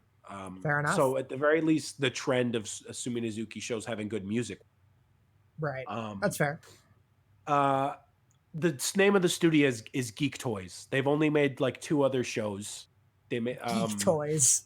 Geek Toys, yeah. They made like some show called Re-Ride, like something zero. It's kind of like a ripoff of Steins Gate. And some other show that came out just this season, some standard like Ichi comedy shit. And they do a lot of what's the word? Like in-betweens for shows like Black Clover and stuff. So they're very much like a B-team studio. But I'm excited to see it. There were a few decent cuts. I'm not just gonna Doom. But anyway, I'm sorry. I'm forecasting Doom. Piss off. Anyway, back to Sorno and Tashimono because we. We were doing a thing, weren't we? Yeah, we just got to read these extra chapters, and then we will give our thoughts on the first 4 volumes, the season 1 section. That works. Yeah. So extra chapter, all on you. I don't think I actually read the extra chapter, but I mean it's pretty easy to summarize. So in the first extra chapter, Tomoki gives Ikaros an allowance, and she tries to think about how to spend it, and goes around asking people how she should spend the allowance. First thing she does, specifically on what would make Tomoki. Yeah, so she she has no concept of like making herself happy. So she's like, how should I spend this to help Tomoki? And Snohora says that, like, well, as long as you're like by his side, I'm sure he'll be happy. And so we get the wonderful shot from the opening of the anime, by his side, full power, which I really like. I think it's funny. And that gag returns later very well in the very last extra. So then we have a shot of her like walking away, like that didn't work. And then she asks Mikiko, and she's like, try getting in the bath with him. And we flash forward to this page where Tomoki's standing naked and Ikaros is literally like in full armor, just lying submerged in the bath. And Ikaros walks away with 2 little hit marks now. She asks Sukuta what will make happy, and Sukuta's just like, bring him here and make him fly my hang glider. That'll make him happy. But now he says like, if you want, like, he says like, you're trying to use your allowance, but since it's something seasonal, if you want to get it, I will get it, which is a really weird translation. Like, I guess what he's supposed to be saying is like, just buy something for you. Like, he's talking about the watermelon being in season, I guess. Yeah, he just says, I will get it. Yeah, I will get it. So where do I go to get it? And then, she blasts off to the city, goes to a department store, crashes to like 20 floors. Great shot of her flying, by the way. Like that is a cool shot. Yeah, her flying into the city is genuinely really see how Minazuki's art has improved. Absolutely, I do like the shot of her like crashing through all the floors and then appearing right here in the department store, and she sees the watermelons and she buys one. By the way, the watermelons are $19. Is that right? What the fuck? Yeah, actually, fruit and vegetables are very expensive. That's insane. can't grow like because of how the land, their agriculture is basically just rice. Right. So, and like fish. So fruit and vegetables are incredibly expensive in Japan, especially seasonal things like a watermelon.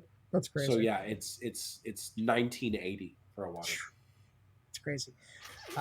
Anyways, Tomoki comes home and Ikaros is like feels guilty that she bought something that she wanted, and she's worried Tomoki won't like that. But Tomoki praises her for doing so, and she wonders why Tomoki was happy when she got something for herself. And then and then there's the shot at the end where Tomoki's watching the news. She's like, "There was a girl with wings who destroyed an department store." It's like, "Hey, come here," which I like. A good little bonus chapter. It's not much to say about it. It's just cute, Right? Good development. Mm-hmm. Also, I skipped over the line where she's like, she's trying to figure out what to do with it, and she's like rubbing it for now. She's like petting it, petting the money. Yeah. I like that. It's very cute. Yeah. Also, I think we're still using real money and not Minazuki bucks, which is sad. Yeah, I very much like the Judas dollars from the anime. I really like this joke of like get in the bath with him and flip over the page and just in the bathtub. Probably one of my favorite jokes in the manga so far. Like I think it works really well. One more extra chapter to go now. Yep. 18.2. So I guess I'll go over this one. Sure. It starts with Ikaros freaking out because Tomoki won't come out of the bathroom. So Nymph comes to figure out what the deal is. Face. You can see, speaking of Judas crossover, Tomoki is reading Judas in the bathroom. So he is. Which also happened in the anime. Mm-hmm. You see, he's installed a new like fancy toilet in his house. So he's decided as to avoid. Oh, he also has issues of shonen in the corner. I just noticed. Oh, that's nice. So that's cute. In order to avoid troubling himself with the angeloids, he just moved all of his shit into the bathroom, as in his things. And he's just decided he's going to stay in the his actual literal shit too. Yes, but he's decided he's just going to stay in the washroom forever because it's the only place he can relax. Like Ikaros tries to get him out, and he's like, "Shut up! I'm not coming out." Yeah. She brings out a little remote control that she installed in the toilet seat, and so she turns up the heat. But that just makes it even nicer for her. Now he's got a heated toilet seat. But Nymph decides, to take matters into her own hands. So she uses, what is that thing? Bidet or whatever? Yeah, the bidet. But she turns it to max power and shoots it straight up his ass. And this great scene, Tomoki says, "Don't underestimate us humans," clenches his ass cheeks. No. I like Nymph's line of, "If you don't come out, your ass will have 3 or 4 more cracks." 3 or 4 more cracks, yeah. I like that joke. And he says, "Don't underestimate us humans." He clenches his ass cheeks and instead rises into the sky with this amazing, just dead serious expression as he ascends into the heavens. And that's where... Also, the final bit at the end of the chapter, Minazuki just simply writes, "I'm sorry." I'm sorry. I didn't notice that. Which funny. I think is the best joke in the chapter. Yeah, I never noticed that. It's really funny. Yeah. I'm glad you pointed that out to me. So yeah, funny bit. I brought this up before stream, but I think that a lot of funniest isn't when he's chibi, but it's when he has these straight-laced expressions in the middle of absurd situations. So just his face as he rides a fucking bidet into the sky is great. Nymph's like look of disgust at the end. That is pretty. This is the greatest anticlimax. Yeah, I love it.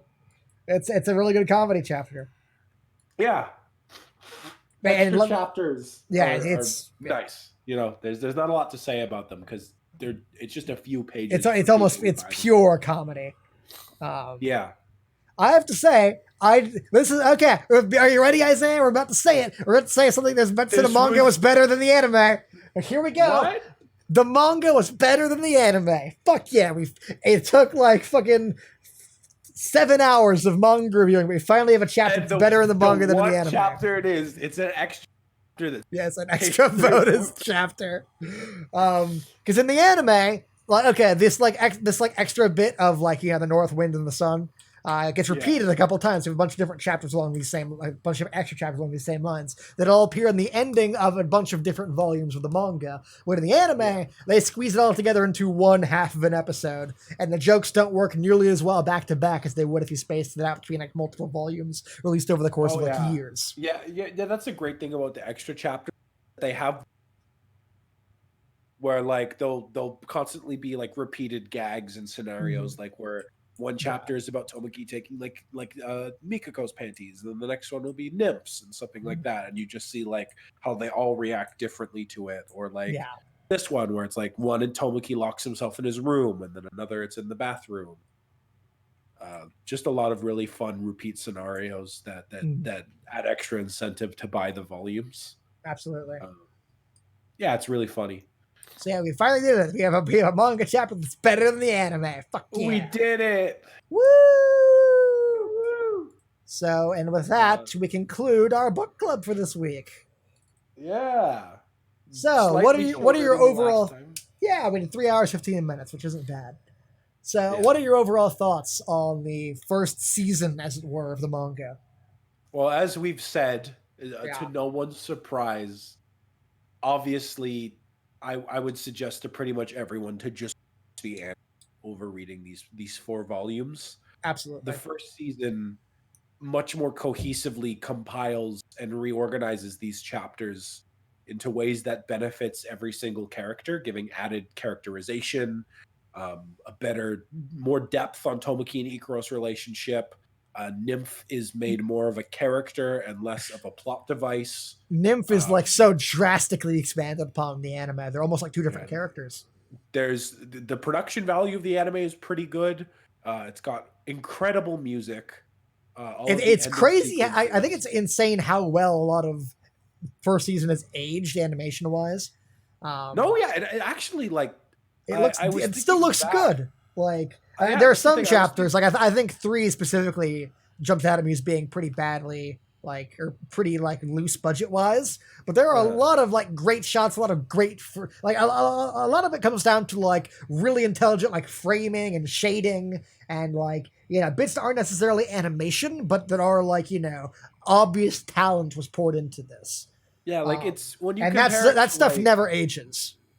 Yeah, like when you compare it to like belovedly animated like One Punch Man and Mob Psycho or My Hero, things that like have these insane production values, like obviously compare. But when you compare it to most modern anime, which lack just basic consistency and artistic direction, go back to 2009. Like that's the thing. Like a decade ago, it's insane how much like as a whole worse the anime industry has got because they pump out so much more shows and yet the creators are so overworked.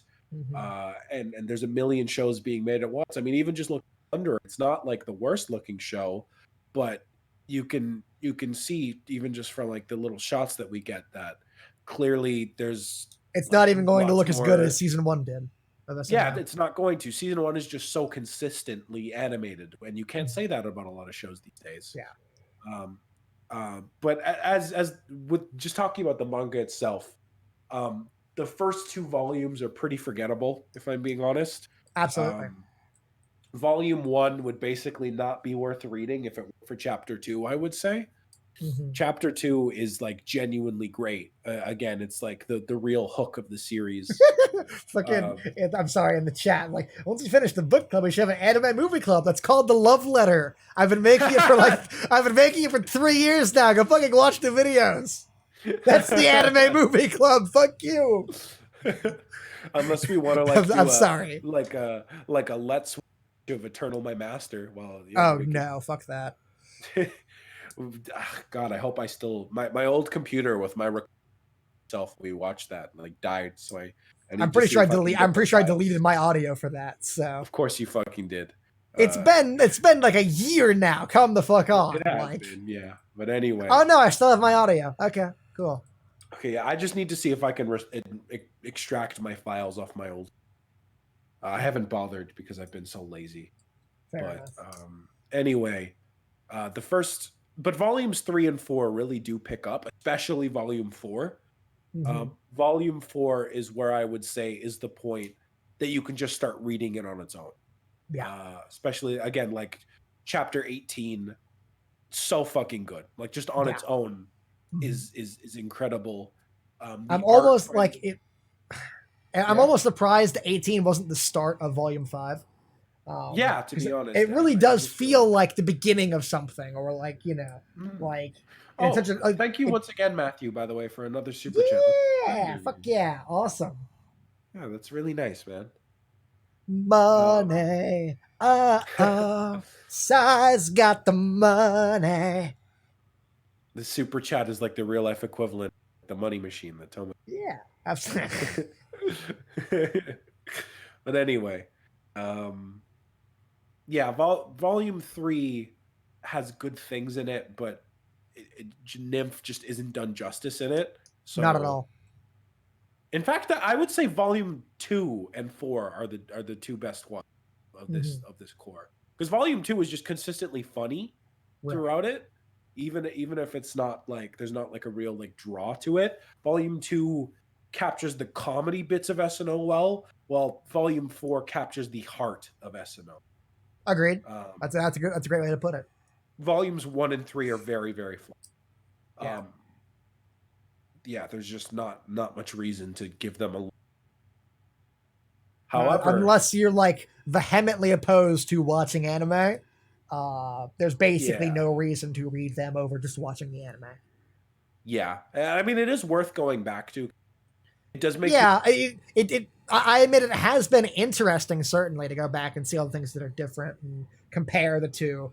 Also, But it just especially makes for a you. first time viewer, like, Yeah, if this is your first experience, just do not read the first. do not read the first bits of the It manga. would Yeah, not get you as interested in the series. However, switch over later. Yeah. yeah, but it is very much worth looking to see how moves, because even in just again like the shift from volume 3 to 4 is astounding.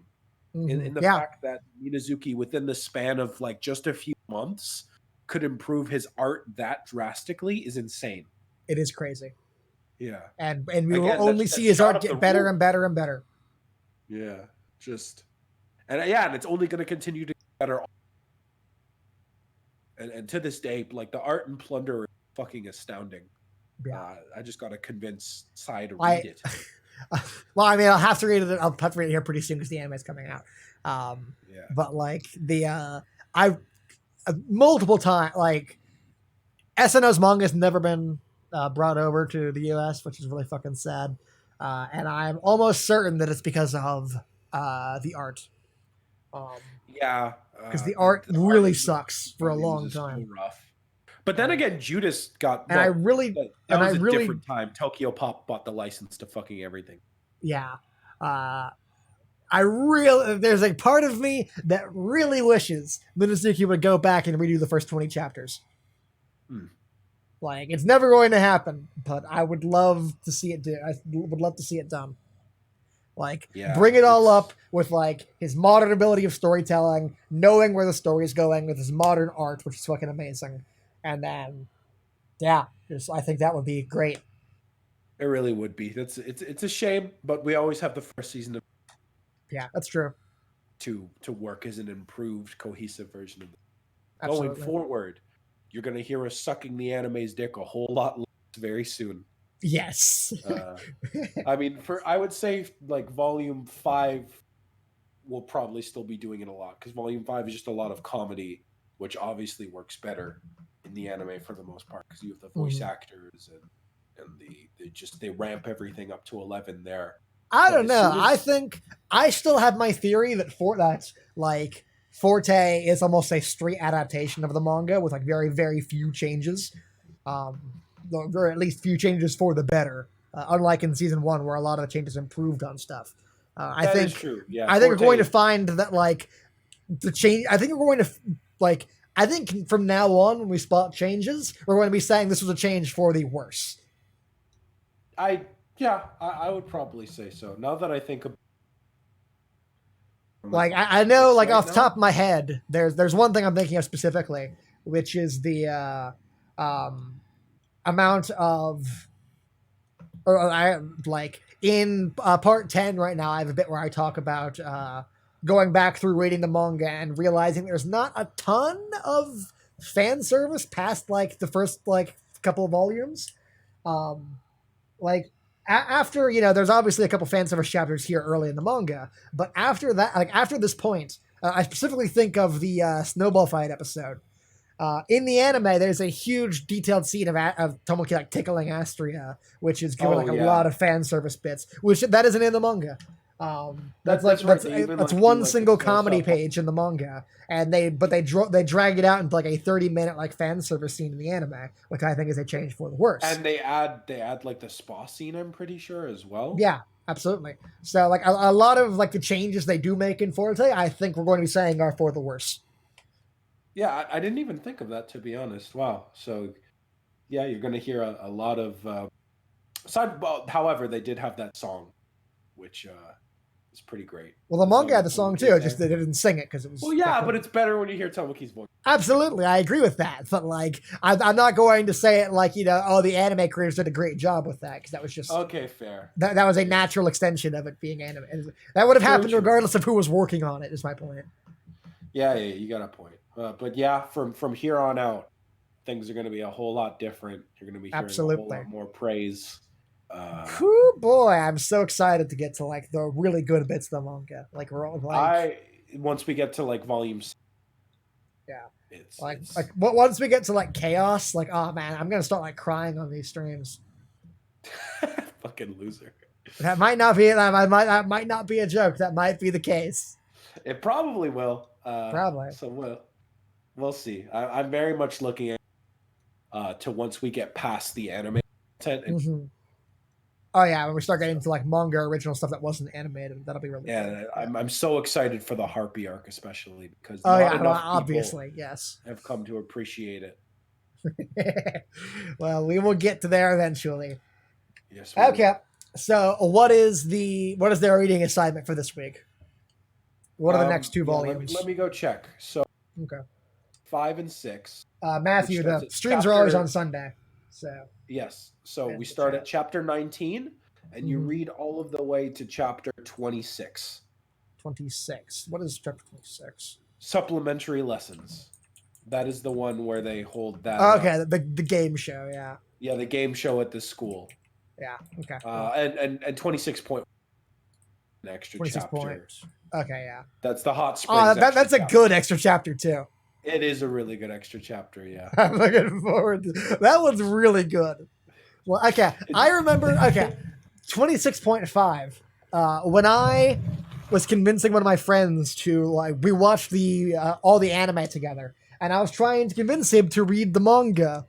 And he was like, the show has such like a frenetic animation style and sense of humor. I do not think it would work well as a bunch of still images.